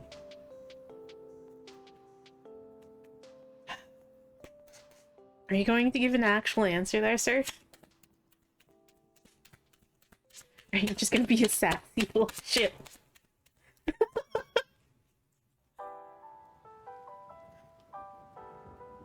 Yeah. What? Why? Why?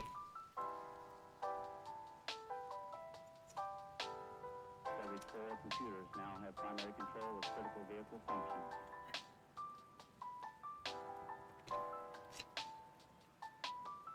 Okay, with that, we had a few pop out.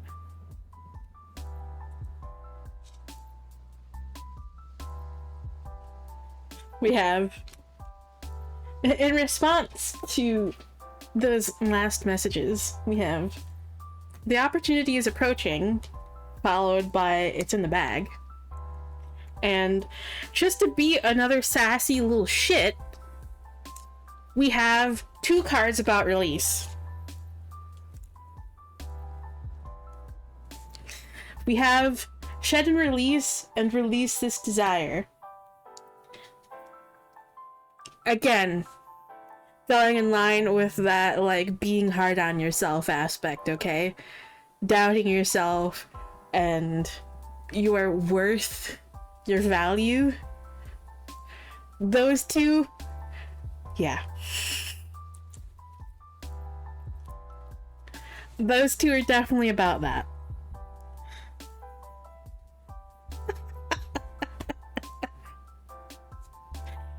That's apparently all he's gonna say on the matter right now.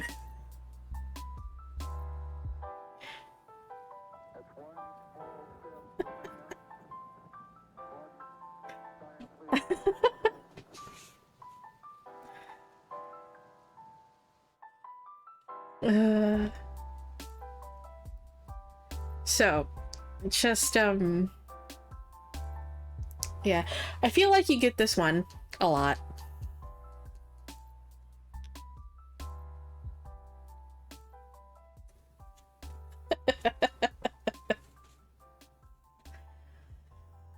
I feel like the last time you used the amulet or something, you got this one. The opportunity is approaching. So like vague and ambiguous in like response to some question. I think actually wasn't it last Saturday? Because I feel like you used the amulet last Saturday during your choose your own deck night. So, I feel like you got that last time. So, definitely just kind of, yeah.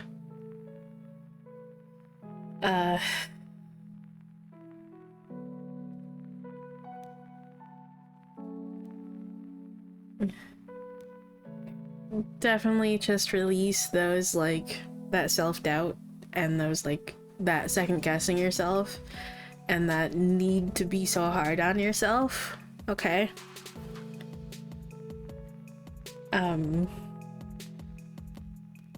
And, you know, that, the whole self-worth and, like, valuing yourself. Okay? Like, remember you're worth it, okay? You deserve good things, okay? You deserve to be loved in all the ways that you need, okay? So, I definitely feel like those two were also in response to, like, the whole, like, asking, if you're asking for too much, like, again, like, it's all about knowing your worth and knowing your value, okay?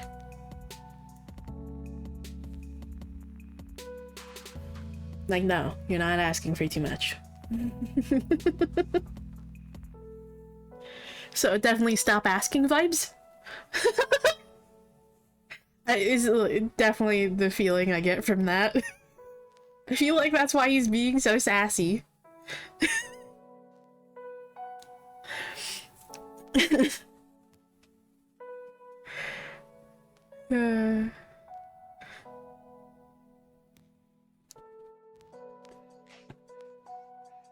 So, I hope that message helps. Sorry. Automod is just being... yeah.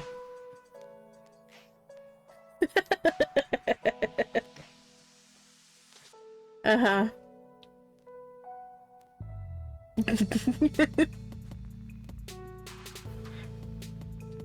Automod is just being a little,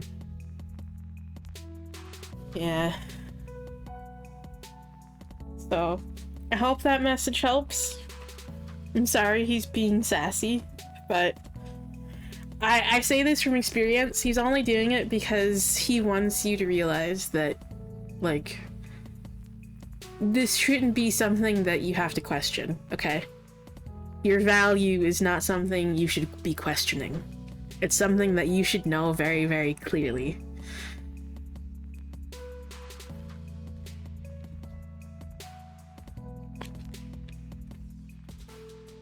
So...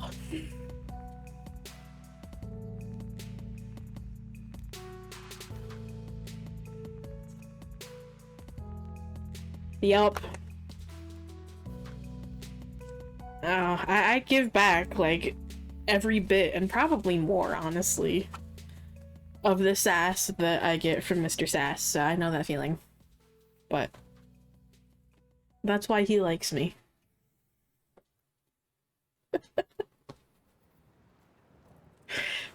So...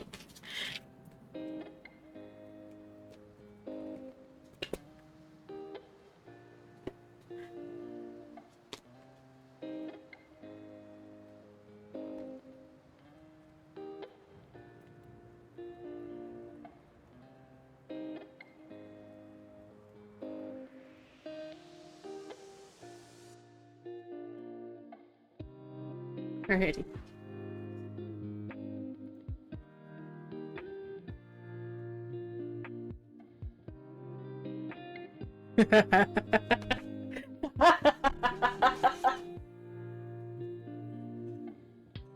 Yeah, I know that feeling, except I'm the one that does that to Mr. Sass. He never really does that to me. Even in, you know, like, fun. But he finds it hilarious when I do it to him.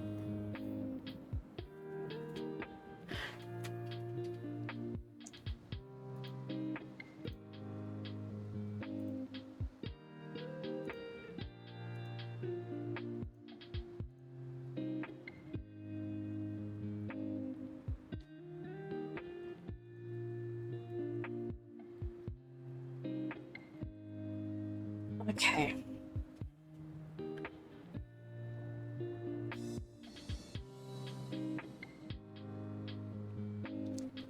Are you ready, Adam?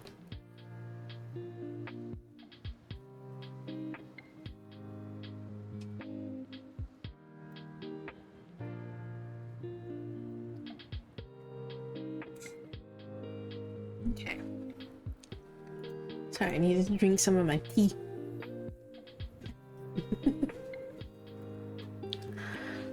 Alrighty.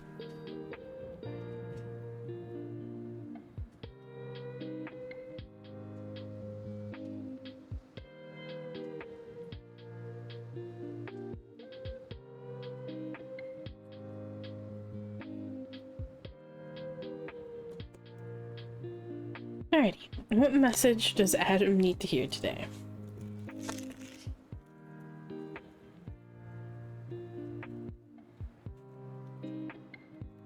Yep.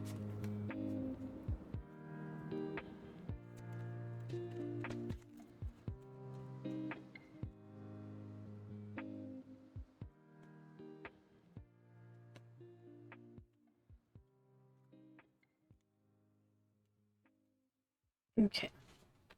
A predator rest.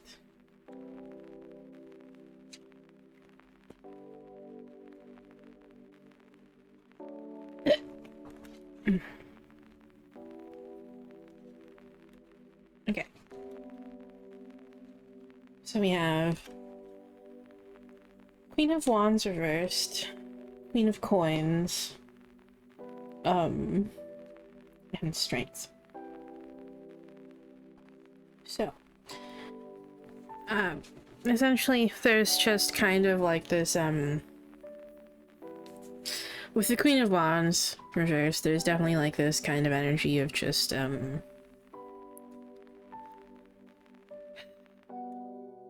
emotional outbursts.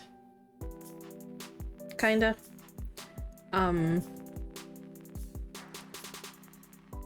And a need to value yourself with this, okay? A need to give yourself compassion, rather.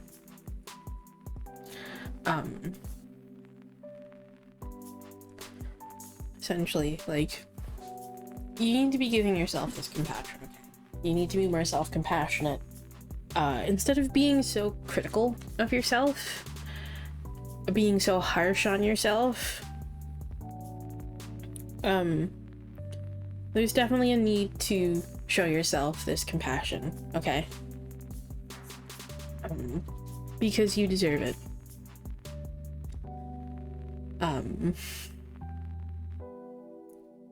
And definitely need to be, doing your best to try. Don't bottle up like these emotions so that like these outbursts happen. Try to remember to be more mindful, okay? Try to remember to be more mindful and more aware. And ground yourself when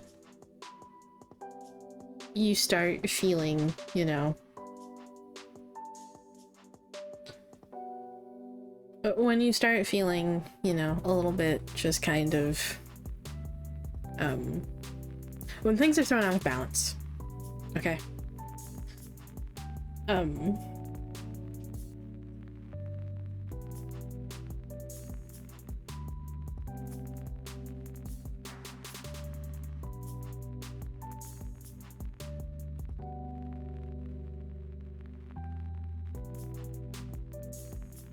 Definitely, like, it's gonna take time, and it's not something you're going to be perfect at right away. So don't put pressure on yourself to just be perfect, okay? Because perfect doesn't exist.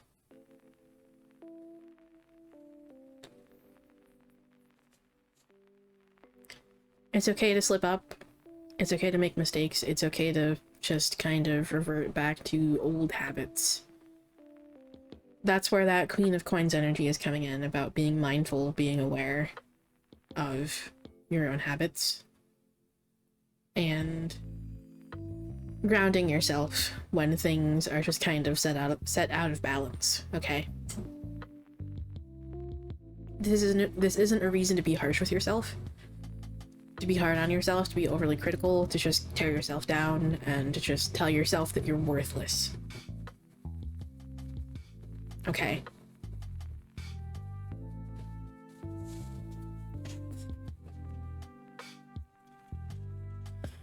You're working towards this.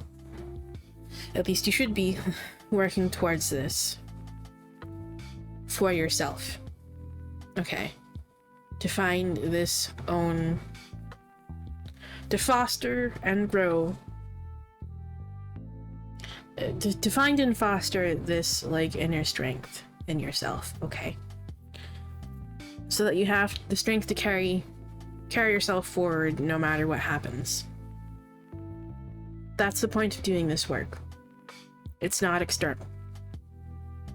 Okay? If you keep trying to do this for external reasons, you're going to keep encountering these same problems.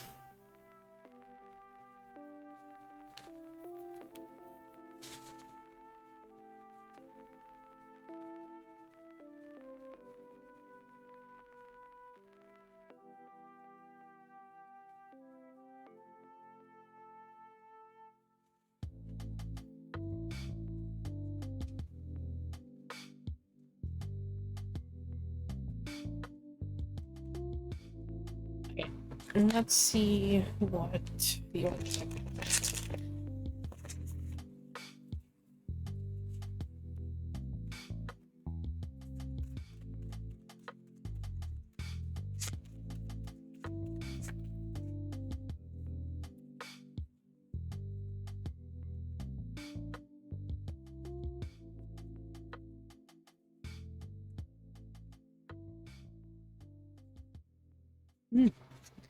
We have Rainbreaker and Rebel. I know that these energies are going to play very, very well with each other.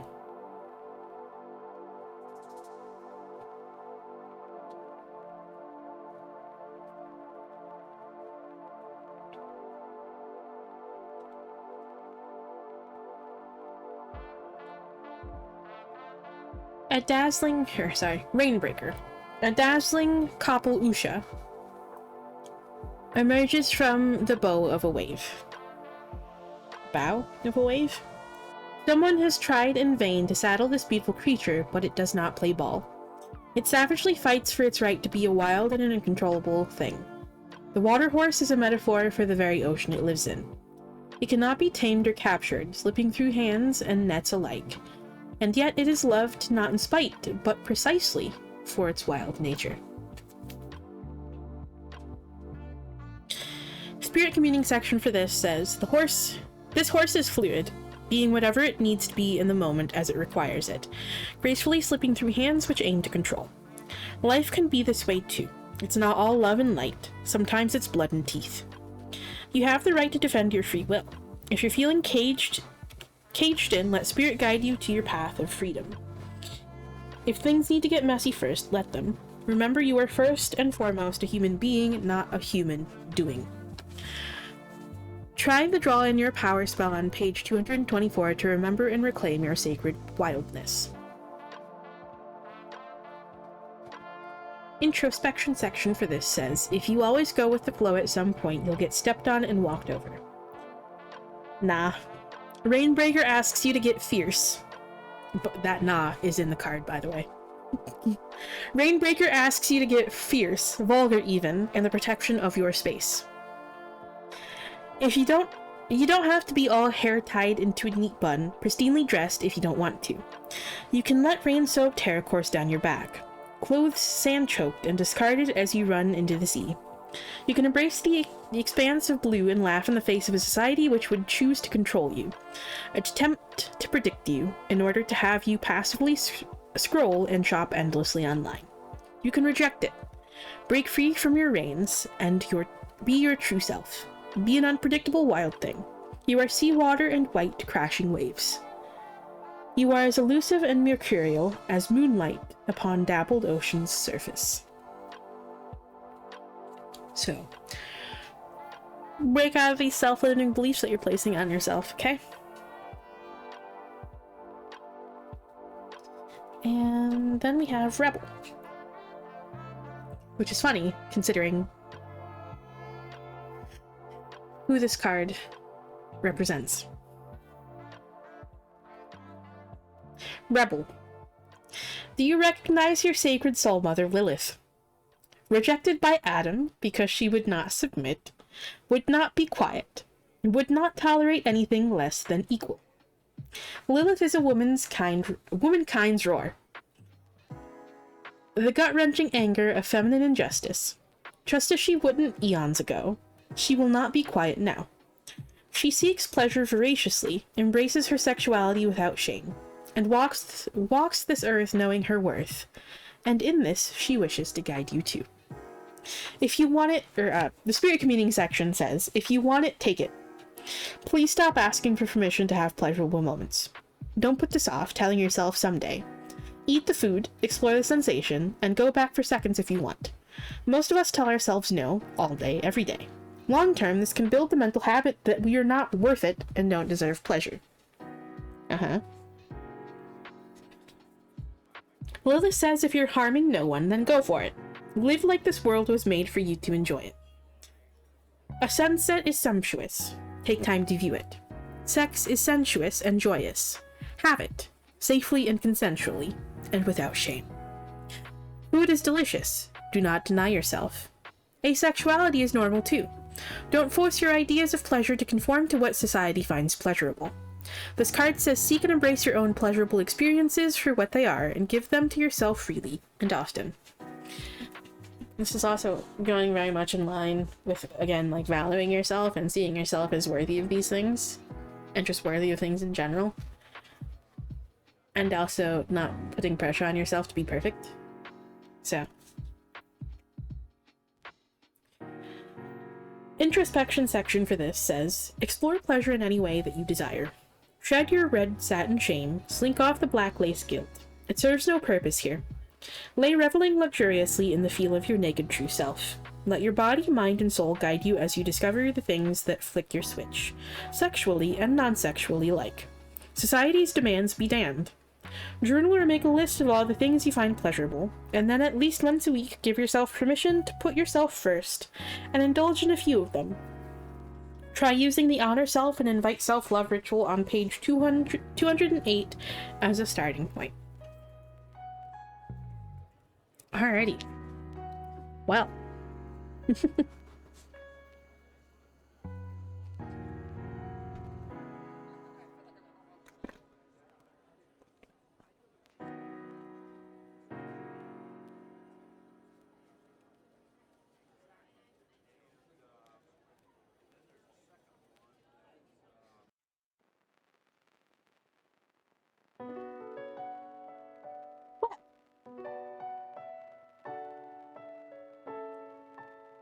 It's okay to be afraid, but as much as you can, please try to act from love rather than from fear.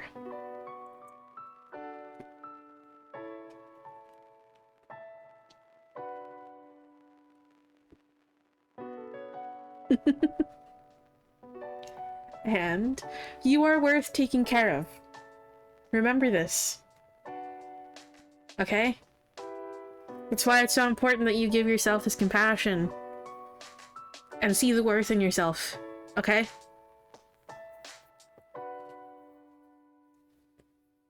And see that you're deserving of these things that you're denying yourself.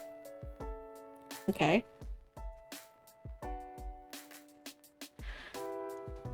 And also, again, it's important that you're doing things for you.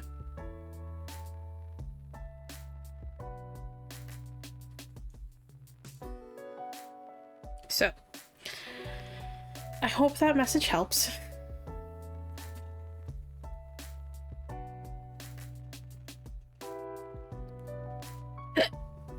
Oof. Darn hiccups.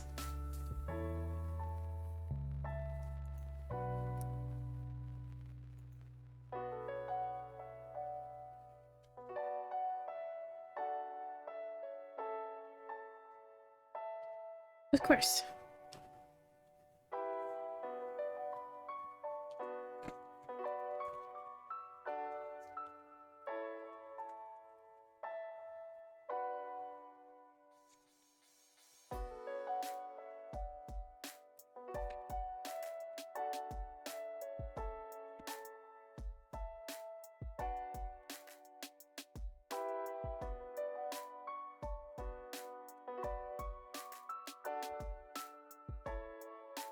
Okay.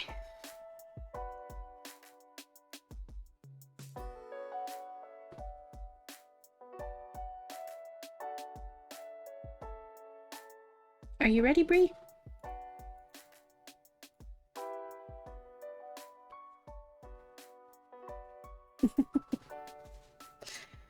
Hello.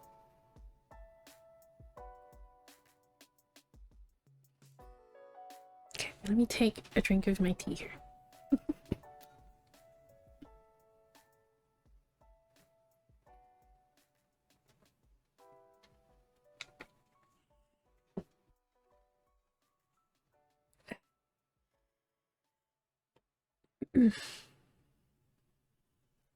Alrighty. Let's see.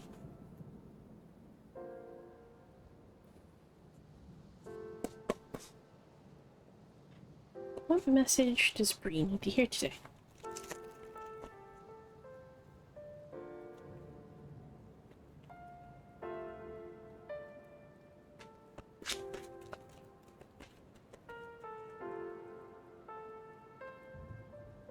Oh my goodness.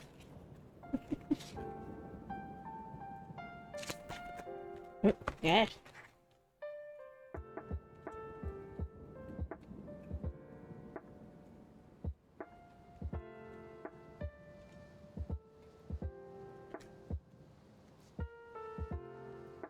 Alrighty.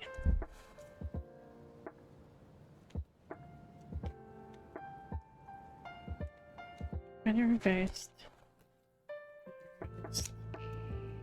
Right, reversed. Alright. So, we have an extra card here for you to, we have the King of Swords reversed. The Five of Swords. The Seven of Cups. And the Fool. Yeah. That's just kind of why I said, like, oh goodness.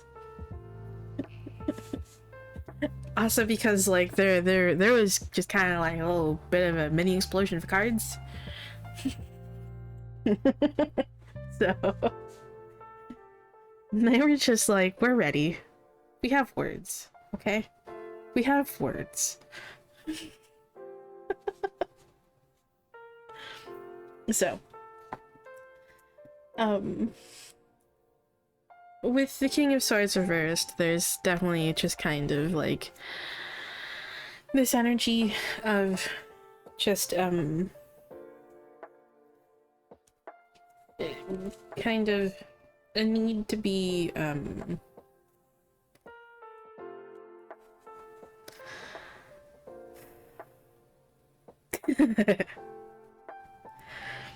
So, there are a few things that I'm definitely getting from this.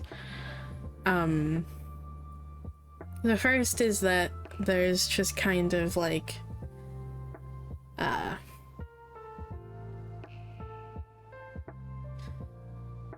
it's mostly actually just kind of being overly critical of yourself.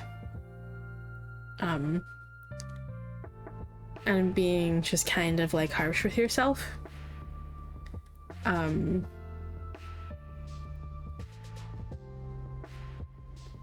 I get the feeling this is just kind of coming from like a sense of feeling lost and not really having a sense of direction. An idea of like what you should be doing. And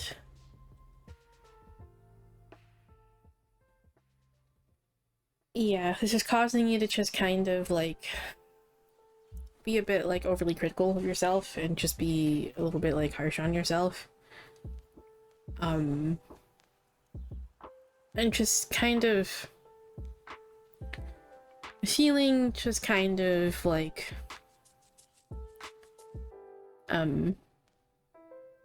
low. It's essentially just kind of caused this this sense of just defeatedness from the Five of Swords.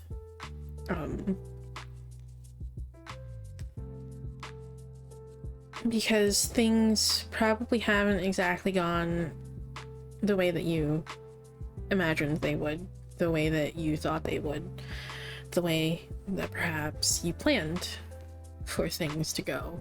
And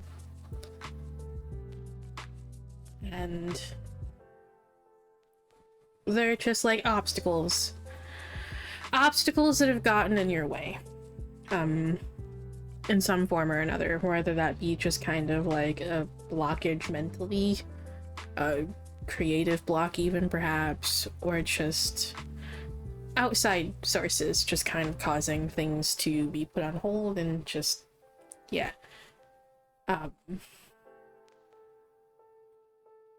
And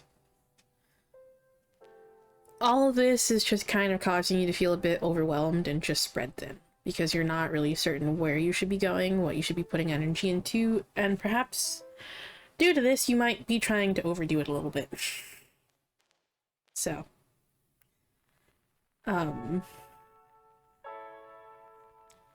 yeah.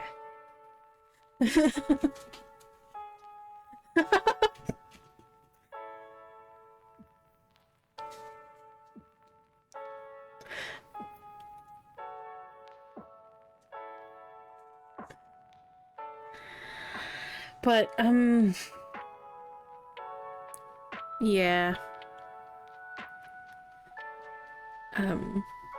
You don't need to be putting this much pressure on yourself, okay? It's okay to take a pause, to reassess things, to readjust, and to just, like, take time for yourself. If you keep pushing yourself too hard, eventually you're going to just be running on empty, and that's going to lead to burnout. And you might already be in this place of burnout. That might be what's causing this in the first place. Yeah. I know that feeling. That's the thing that I've been struggling with a lot myself. So.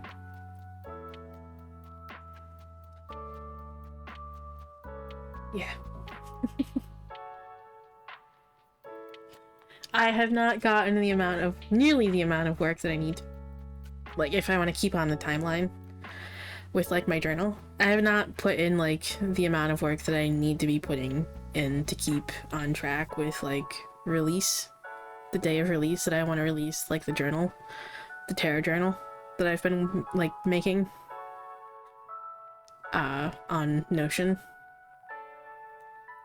I'm not even, like, close to being done. and I can't always put the amount of energy that I want to into it. And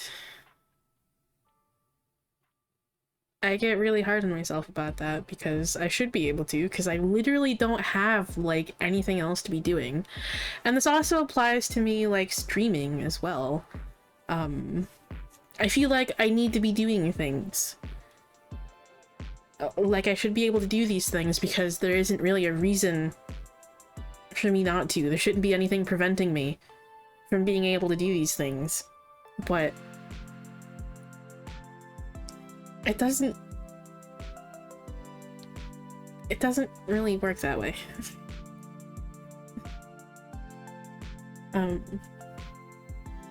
Like depression, anxiety, and executive dysfunction and all that shit don't really give a fuck. Okay? They really don't.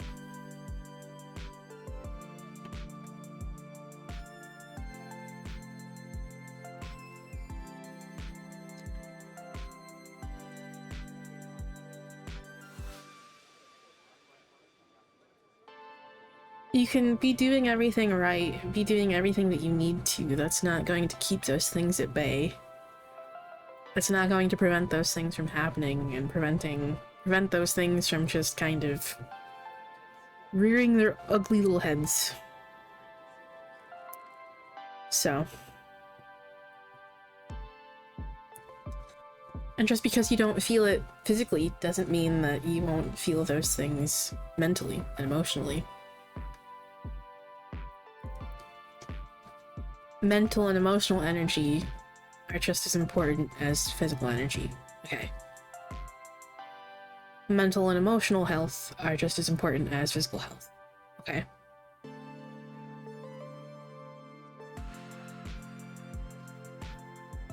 So,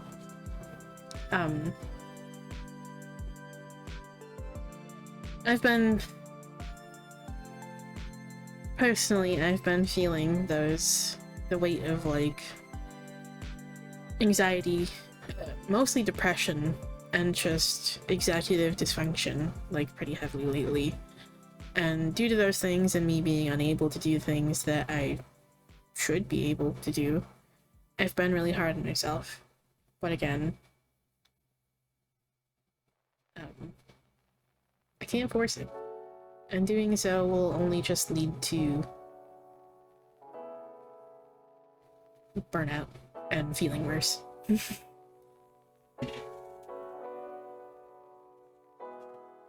And for those who struggle with similar things, I'm sure you know how hard it is when you're in those spaces to just kind of find joy in doing anything. And that makes it harder to just kind of like take time for yourself and take care of yourself. As I was saying, that's a feeling that I know all too well, okay? I loved my job in IT, and I loved my time in college, but it destroyed me. And I've been dealing with the after effects of that and putting so much mental strain on myself for as long as I did. I've been feeling that for the past 7 to 8 years.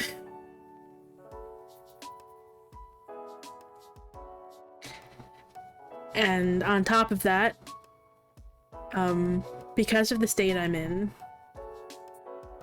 it's made it difficult finding a job.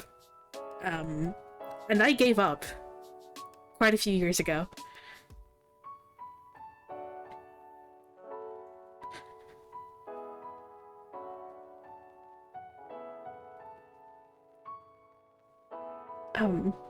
I don't have my keyboard near me, but would someone please type in chat that if you're having trouble, to refresh?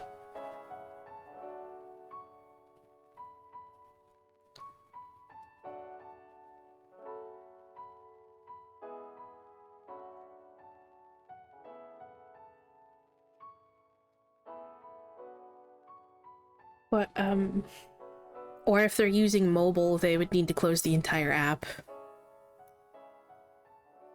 But, because the mobile app is still garbage, but, I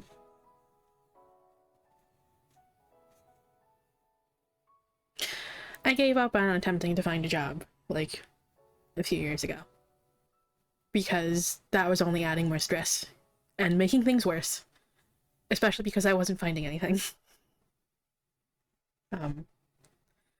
Such is the life of living in a small town. There aren't really many job opportunities here. Okay. It sucks. That's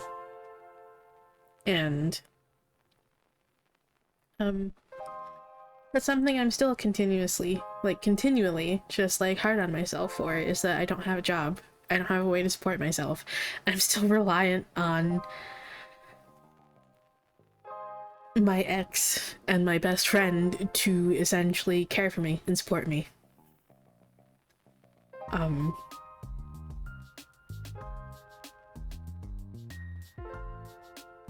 I have the basics I need to survive.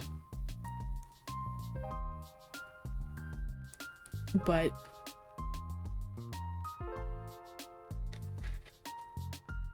I don't really have enough to do much else.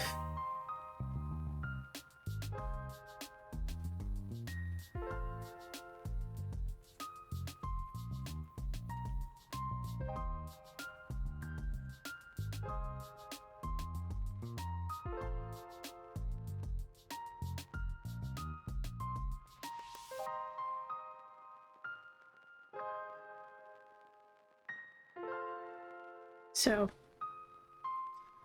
yeah, I know how difficult that is.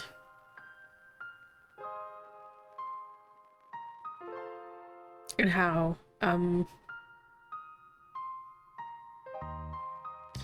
easy it is to be so hard on yourself when you know that you should be doing things to make your life more stable. And not really having the ability to do that because, again, there are certain things that are out of your control.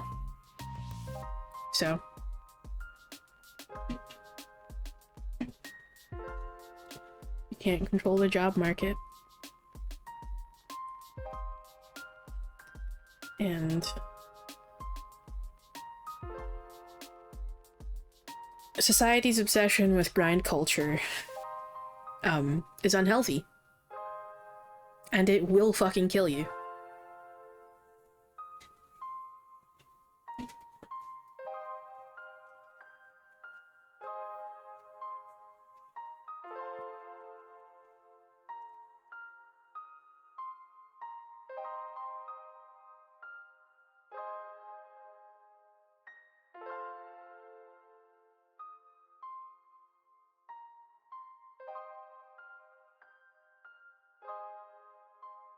And also, yeah, I know that feeling about, like, feeling like the things that you are working towards, won't really lead anywhere. That's kind of largely something that I myself have been struggling with.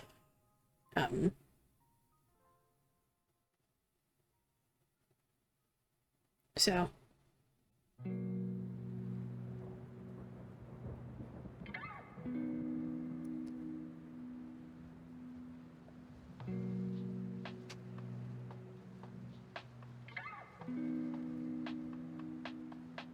Plus, I don't exactly like treating what I do here as a job because for me, personally, it feels like begging.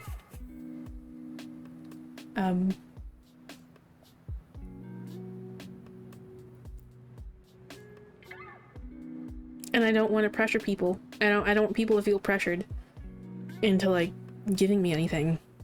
So, yeah. But that's exactly why it's important to just kind of take time for yourself and not to put too much pressure on yourself. to perform, to do things, to always be productive, because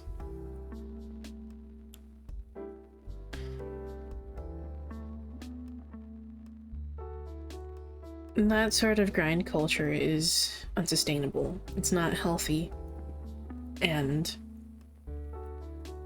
it will take its toll on you, and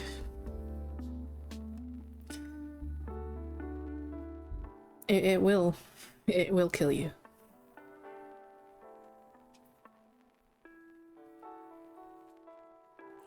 You need to take time for yourself. Take time to rest and relax and replenish yourself.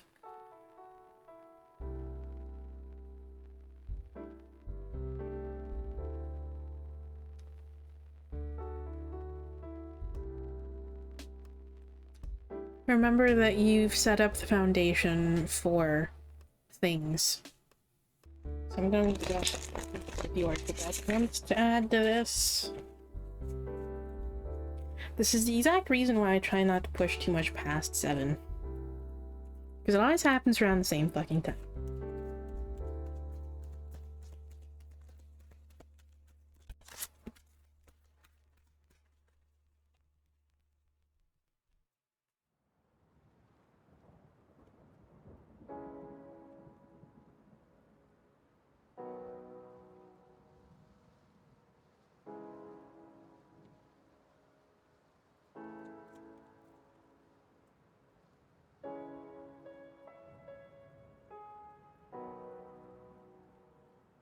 Okay.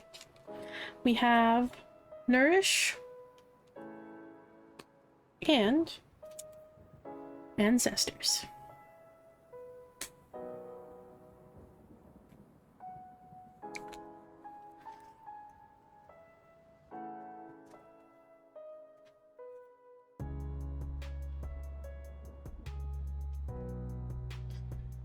Nourish. This piece was incredibly difficult at over 65 hours. I saw embroidered feathers in my dreams for weeks. It's ironic that the card about big picture thinking had me hunched over it, focused on the smallest details. A harpy with patchwork wings of all the birds that have come before her perches in your path. You know you cannot pass her without first respectfully listening to the divine wisdom she is ready to bestow upon you. With an owl's gaze, she looks at you, into you, through you. Her vision is that of the bird's eye. She sees the big picture and wants you to as well. Each day can lead to your growth and betterment if you choose it, she says. Nourish yourself by dreaming big. Give yourself that gift. But don't stop at dreaming. Plan and then do. Spirit communing section for this says, your ancestors and spirit guides exist outside of the shackles of time, and as a result, they hold infinite wisdom in their messages. They are capable of big picture thinking at a moment's notice. When this card comes to you, they are asking you to trust them. Dream big and then, most importantly, do the steps. Have bravery here because this will test you. Give yourself permission and take to the skies. You could soar if you would only let yourself trust in your wings. Like I said, you've already begun putting the work in. You've already set this foundation, okay? Now it's time to just wait. Let time pass. See what results it brings. Okay. Introspection for this says, a visualization method. Expand your wings and take flight. As you look down, see the world as the harpy does. Every road, car, and person is ant-sized and complex. Let yourself see all the things you need to do to manifest your dream life laid out below you like the roads. A map turned to-do list, like words becoming a path. When you feel ready, come back down to rest on the earth. It's time to make that list. Remember, you can visit the heights of harpies whenever you need. Big picture thinking, and do your own beautiful mapistry, a combination of the word map and tapestry, anytime you wish. For now, best get to work on that list, you eagle-eyed lovely. Try the Let's Do the Thing spread on page 250 for some big picture planning and foolproof action. Of course. And then we have Ancestors.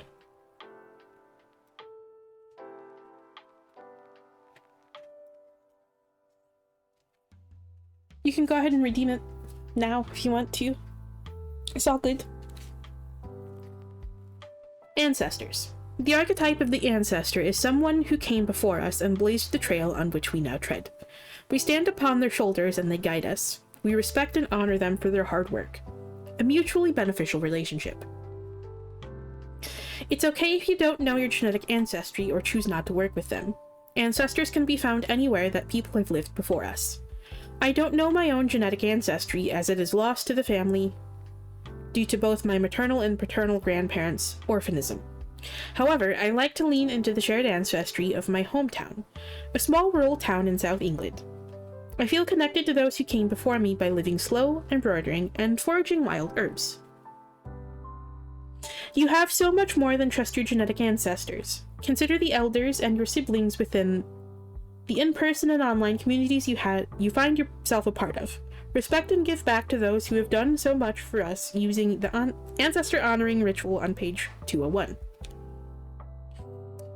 The spirit communing section for this says, all of your ancestors gather and look to you with love, joy, and hope.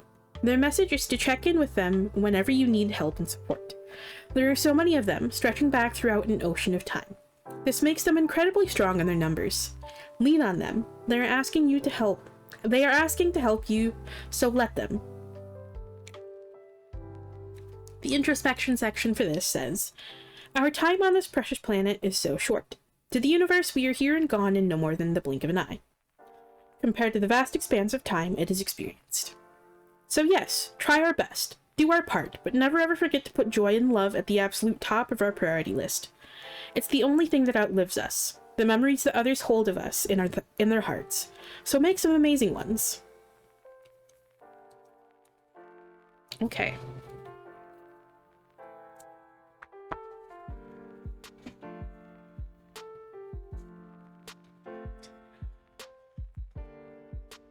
As we're running, I'm gonna go ahead and see what the Thera-Pets wants to add.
Welcome back. Okay, so I already shuffled the Thera-Pets deck while ads were running. So we have two cards for you here, and I find it interesting considering this card mentioned owls specifically. The first card that pops out is an owl. Your struggle is not an indication of failure. And going in line with the birds and winged beings, we also have, you have survived every day of your life so far. You really think today will be the one that defeats you. We also have this one right here, which is a griffin. This also appears to be a griffin.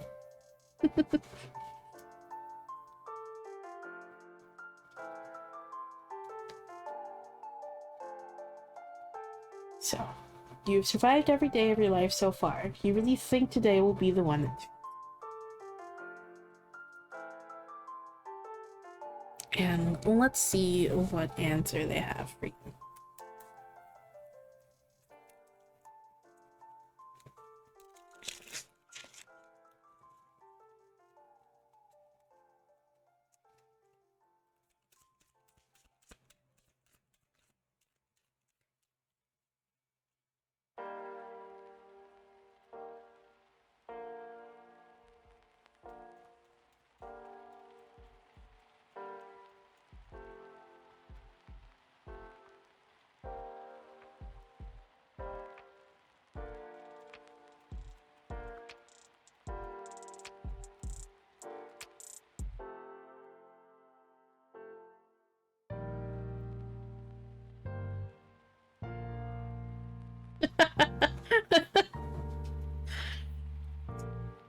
The sass. The opportunity is approaching. And stop ruminating. So, stop overthinking it.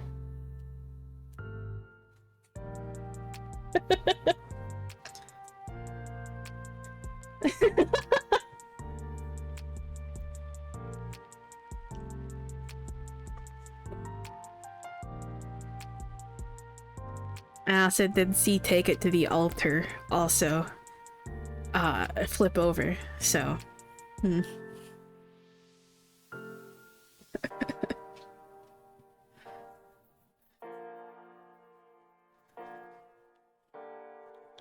So, I hope that message helps. And also, if you need help getting things in order, I do have that budget spreadsheet template set up. Okay. All you gotta do is fill it in with all the information, okay?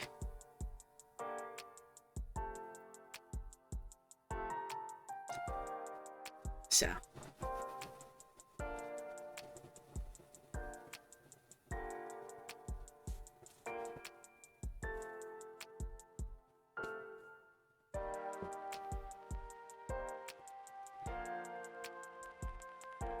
If you need some help with that, you can reach out. So.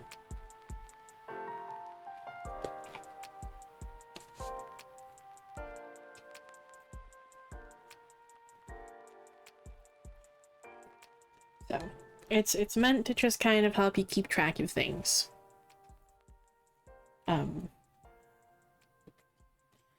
Not to be restrictive. That's not why I ever create a budget for myself. It's to see how much I actually have to play with. Because there's nothing wrong with buying things or doing things for your enjoyment, okay? Because spending all of your money simply on surviving is soul-crushing. I say that one from experience.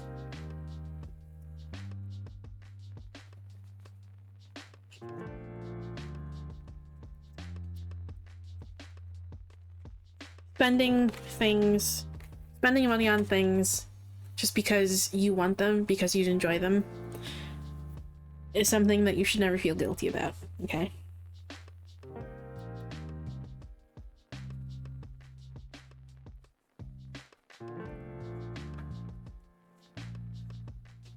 So, it's not meant to be restrictive. That is not what the budget is about. It's just meant to keep track of where money is actually going so that you can actually see how much you have to play around with.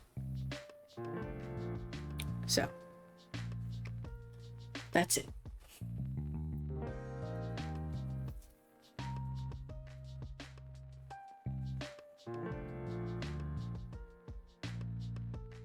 So, if you want some help with that, and want to set that up for yourself, just so you can kind of get an idea of, like, how things currently look, like a bigger picture at how things actually look, feel free to reach out and I'll help you set that up and explain how it works. So feel free to reach out whenever.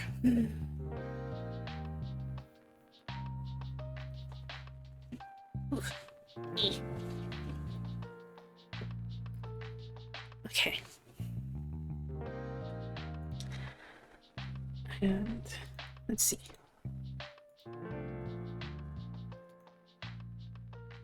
If you're still here, Lily, it's your turn. Okay. Things seem to have stabilized for now, but we'll see how long it lasts.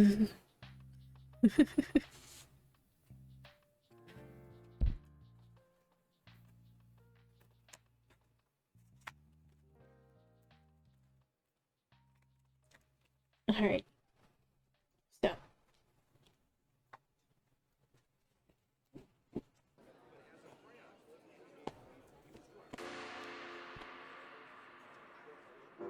Alright. Let's see what we got.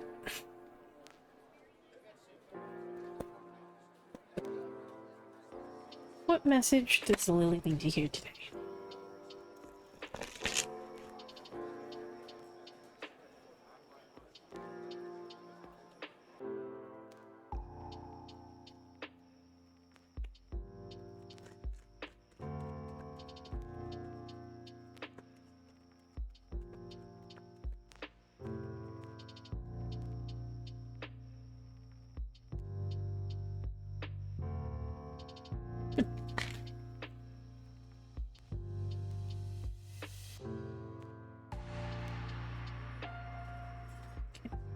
Of King of Swords.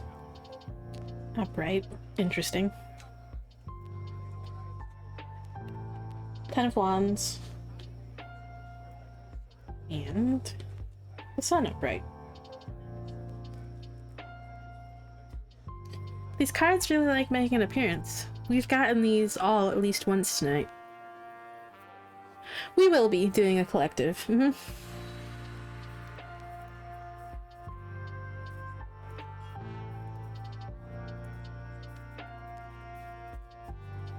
Since it's being okay right now. So, the message here,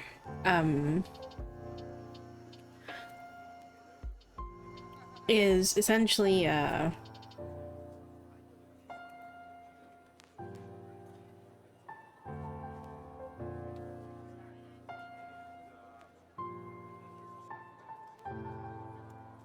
it's a reminder to essentially, I don't know why, but,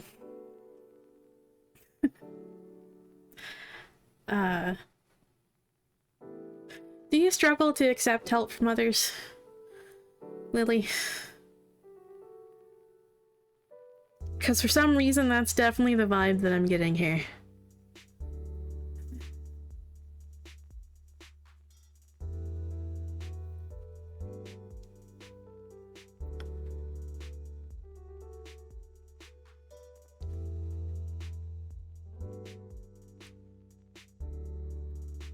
What,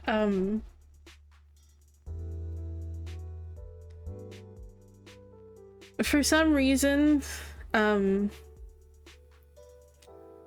don't know if it's for you or if there's spirit trying to deliver a message to someone else alongside the message for you. But there's definitely a message here of, it's okay to accept the help of others.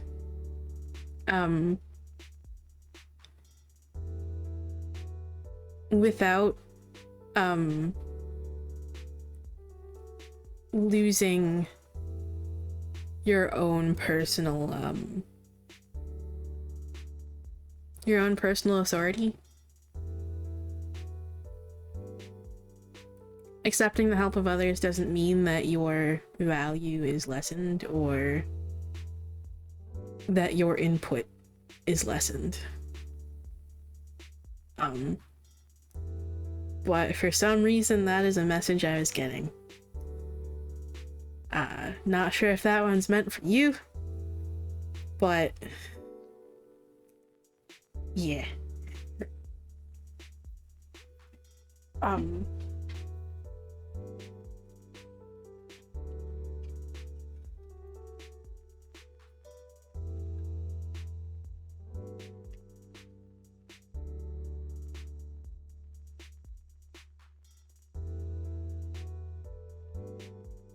But outside of that, however,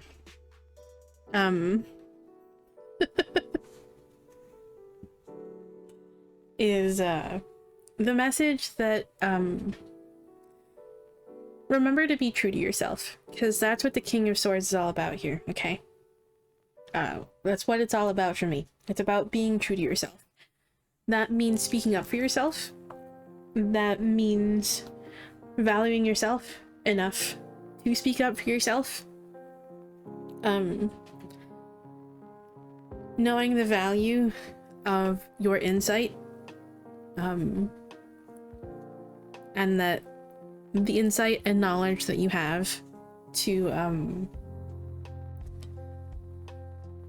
like, whether you believe you do or not, you have valuable knowledge, you have valuable insight, and your opinion, your input on things matters, okay?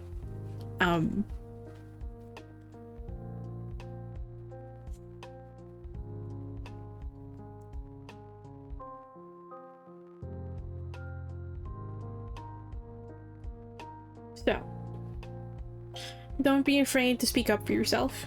Don't be afraid to,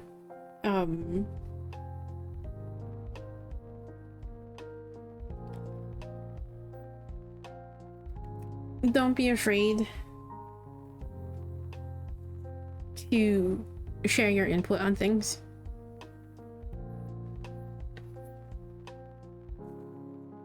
And to definitely see the value in the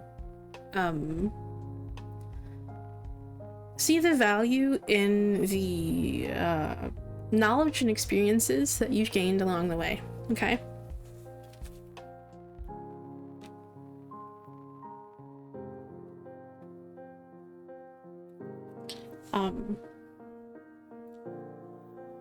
That's all.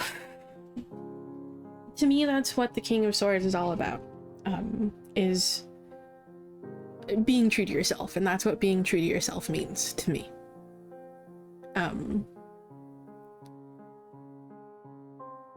As well as, that also kind of can mean sometimes too that, along with, you know, like being true to yourself, that also can mean sometimes setting and maintaining boundaries where necessary, okay?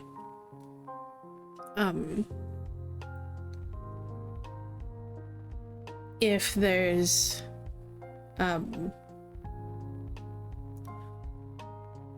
like not letting in that vein of, you know, like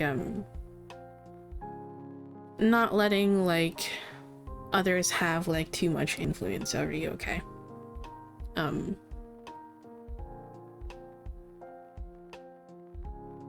It's important that you do things for yourself, not based on the expectations of others or the opinions of others.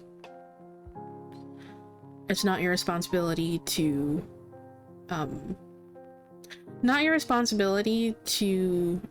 fulfill the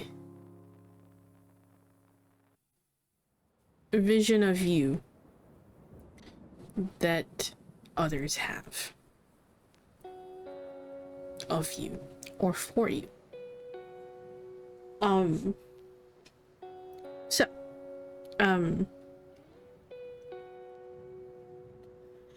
Yeah. And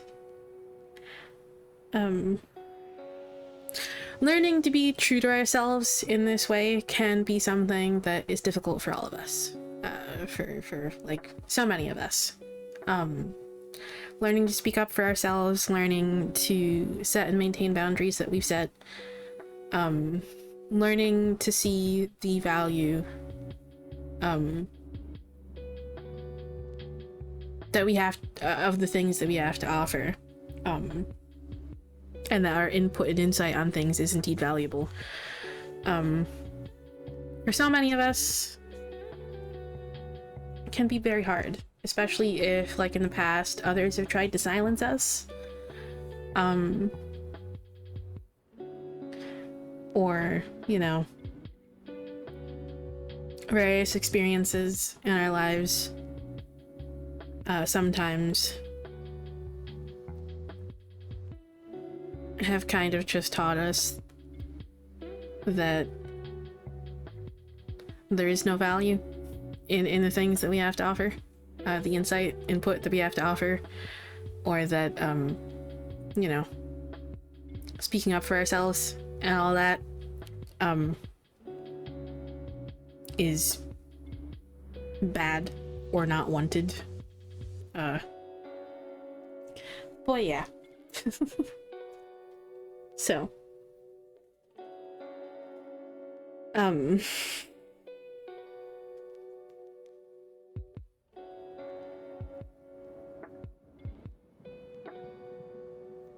so remember remember to be true to yourself, okay? Remember to be true to yourself. And remember not to push yourself too hard, okay? The Ten of Wands frequently pops up when we've just kind of, yeah, yep, and that's pretty frequently when, like, the King of Swords likes popping up, is, like, it can pop up in combination with other cards, when we're just kind of, like, worried about, the way that others will perceive us, or, you know, when we're seeking external validation of things, and all that sort of stuff. It is okay to want the, validation of others, and, to see the value in others' opinions, but, ultimately it's most important that we stay true to ourselves, and that we see the value of ourselves and what we have to offer. So it's important not to overdo that, to let that fall out of balance, and seek the opinions of others too much.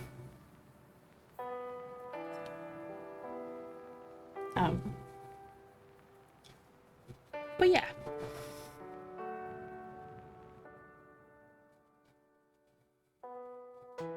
So, just, along with that, with the Ten of Wands, make sure you're not overdoing it, and make sure you're not, like, pushing yourself too far, or, like, putting too much pressure on yourself. And remember to check in with those boundaries, okay? And if you are in a period of just kind of, like, feeling drained and a little burnout and just exhausted by something in your life, remember to put yourself first, okay? If you need to take time for yourself to replenish yourself, and remember that this isn't something that will last, okay? If you're in a period of just kind of struggle, okay? Remember it won't last, and that there are better days ahead. And doing these things for yourself is a good thing, okay? It's a very positive thing. Despite what, you know, other people might like to tell you. Yeah. Just remember it's okay. Okay?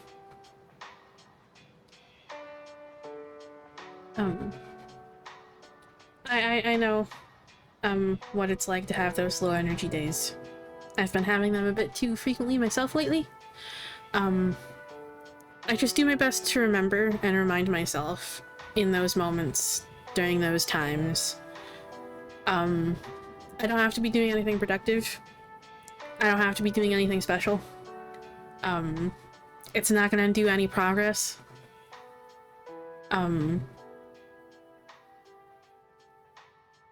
And there's nothing wrong with just needing to take time for yourself.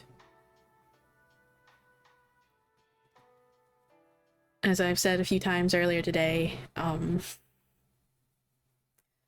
society's view of productivity is very much unsustainable and not healthy. Taking time for yourself, taking time to rest, is actually one of the most productive things that you can do for yourself. Okay? So, treat those low energy days as days to just care for yourself. If all you can do is just lie in bed, sit on the couch, watch TV, play something, read, whatever you like to do for fun, whatever's relaxing to you, okay? If that's all you can do on those low energy days, it's fine. There's nothing wrong with that.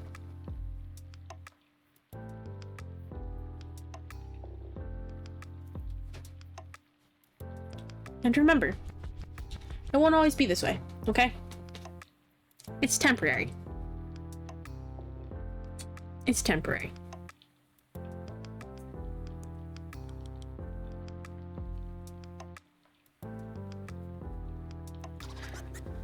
There will be better days where you're not so low energy, where you'll actually be able to do the things that you need to and that you want to.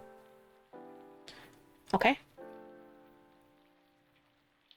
Treat those low energy days as self-care days.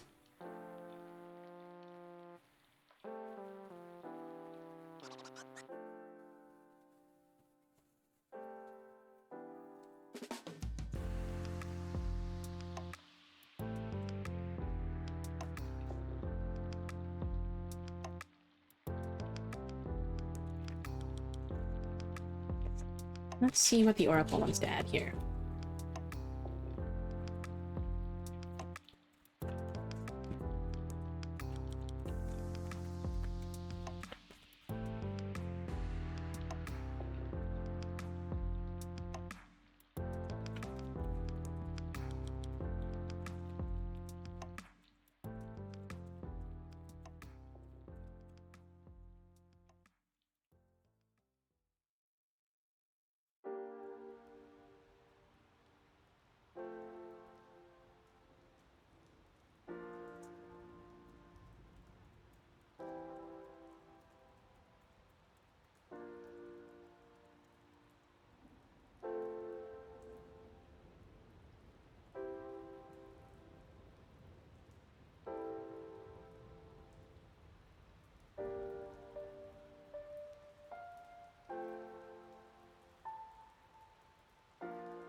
Alrighty.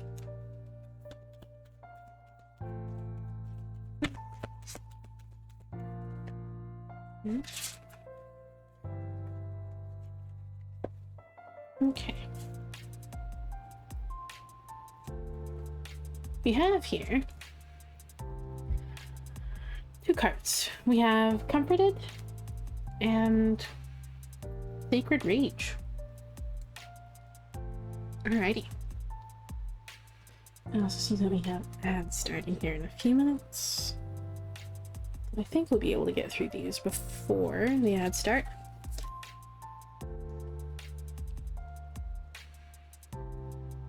Okay.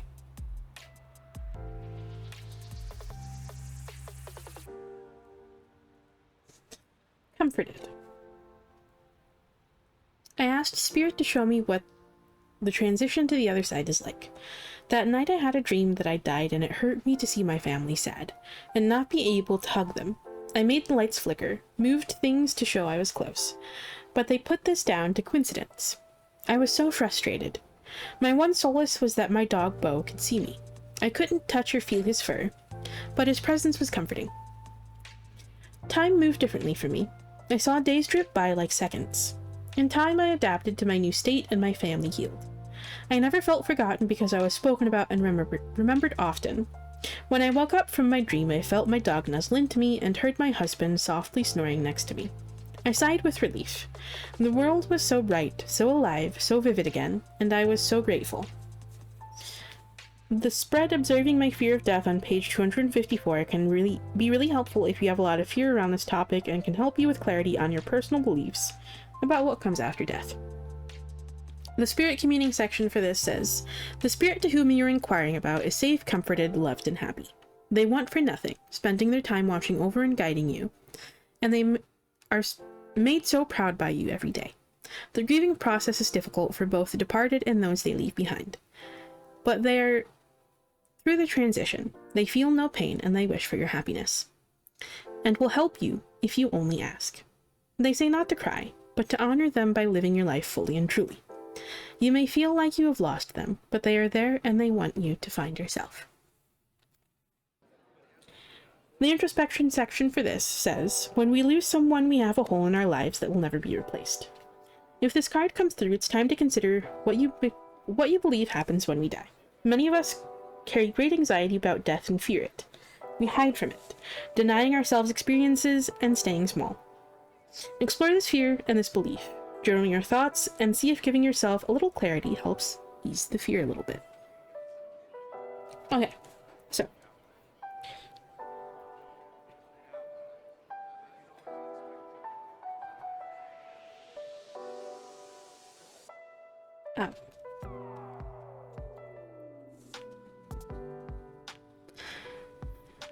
I don't know if you've lost someone in your life that was very close to you, that was very special to you. If you have, and that spirit communing section stands out to you, know that they are proud of you, and that they just want you to live your best life, okay? However, what stands out the most to me about this card is, this doesn't necessarily have to be just like a fear of death that prevents us. There's a line in here. Many of us carry great anxiety about death and fear it. We hide from it, denying ourselves experiences and staying small. It doesn't just have to be a fear of death that can kind of cause us to hide ourselves, which is very much going in line with that King of Swords energy, okay?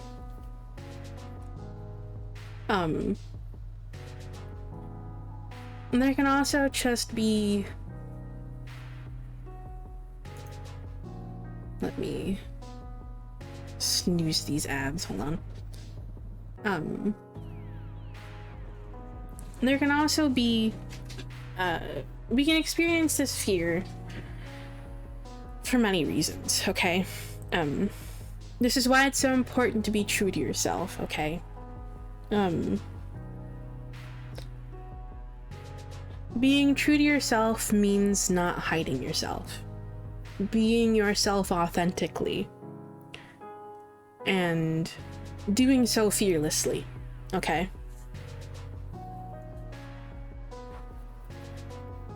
Don't let any of these fears that you're experiencing hold you back from doing what you enjoy, okay? Living your life, living your best life, and just... We will experience all of these emotions and more at some point in our lives, but we don't have to hide them away and feel shame. We are complicated and human, and these parts of us should be accepted as part of our human experience. Sacred Rage says to use these negative emotions to move you into positive action. Exercise them from you with a firm action that heralds change. Manifest with them. Sometimes we just aren't feeling positive, so instead of faking it, accept what you do have and work with it whilst you work on it. Sometimes all we have are our negative emotions, and they can still be used, which I absolutely fucking agree with it. That's also why I hate, like, the overwhelming, like, views on manifestation and just expecting purity of thoughts. No, fuck that. Those negative emotions deserve to exist too, and it's okay to feel them. That doesn't mean that you're not going to be able to manifest things with them, okay? Or that you're not going to get what you want. Okay. So.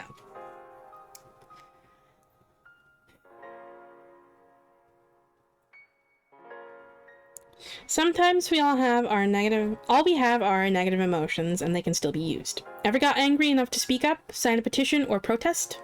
Ever been so jealous of what a friend has that you made yourself sit down and do the work so you could have it too? So turn your anger into action, your grief into movement, and your jealousy into inspiration. It's okay and human to feel 100% of the emotional spectrum. It's what you do with it that counts. Spirit communing section for this says, your ancestors have seen the circumstances that have led to the feelings you're experiencing now, and they sympathize with you. Ask them to work with you through this so that you can emerge from this time wiser and stronger. They remind you not to feel guilty or shameful of your emotions, because all emotions are valid and human. Your spirit can lie in wait, ready to extend the hand and begin. The introspection section for this says, all emotions are valid, and they all need space, so please don't bottle these up. Use the Healing Feelings spread on page 240, and combine it with the steps from the Shadow Work Journaling ritual on page 209. But when journaling, ask questions centering around your situation instead of death. These feelings will pass in time, and until then, practice self-kindness and patience. So, it's okay to feel, to experience those negative emotions, okay? It's okay. They're not bad things either, okay? They're absolutely not bad things, though many of them will paint them as bad things. That you shouldn't experience anger or jealousy or bitterness or whatever they like to label as, like bad. It's perfectly fine, and it's human. It's not a reason to be hard on yourself. It's not something you should feel bad for, okay? Ever.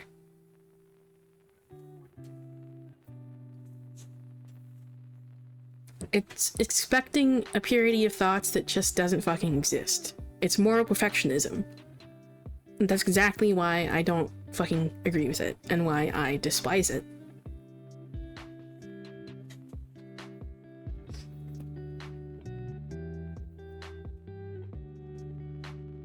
So, feel those things. Remember, they're not going to always be there, number one. And number two, remember that that doesn't mean that it's like undoing all your progress, or that it's a bad thing to experience, or that that's going to prevent you from like going after what you're working towards, okay?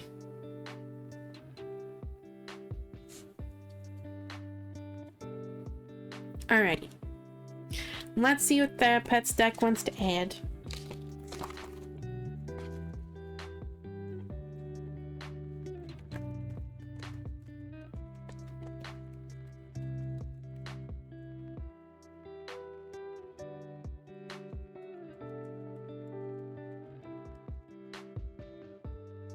Okay.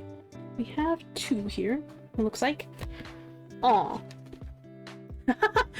Interesting we get this, because I mentioned self-care. Treat those low energy days like self-care.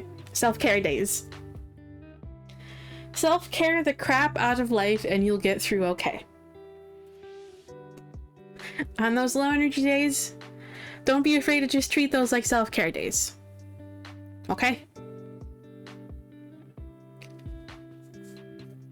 Do what you can. You are important. You matter. Okay? Remember that. That goes for like everyone, okay? Remember this.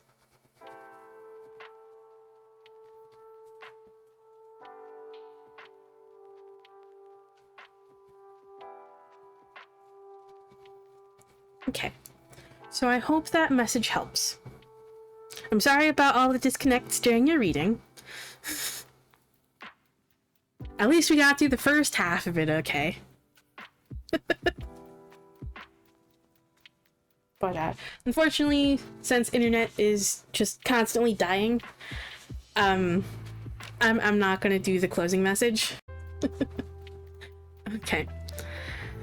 Before internet dies again, I hope the reading helped. Hope the message helped. Thank you for stopping by. And again, I'm sorry for all the disconnects. But, before the internet dies again, unfortunately, I gotta call it here. So, thank you all for stopping by. Whether you joined the queue, talked in chat, or just lurked, I appreciate you sharing your time with me. I hope to see you all again. But, bye for now.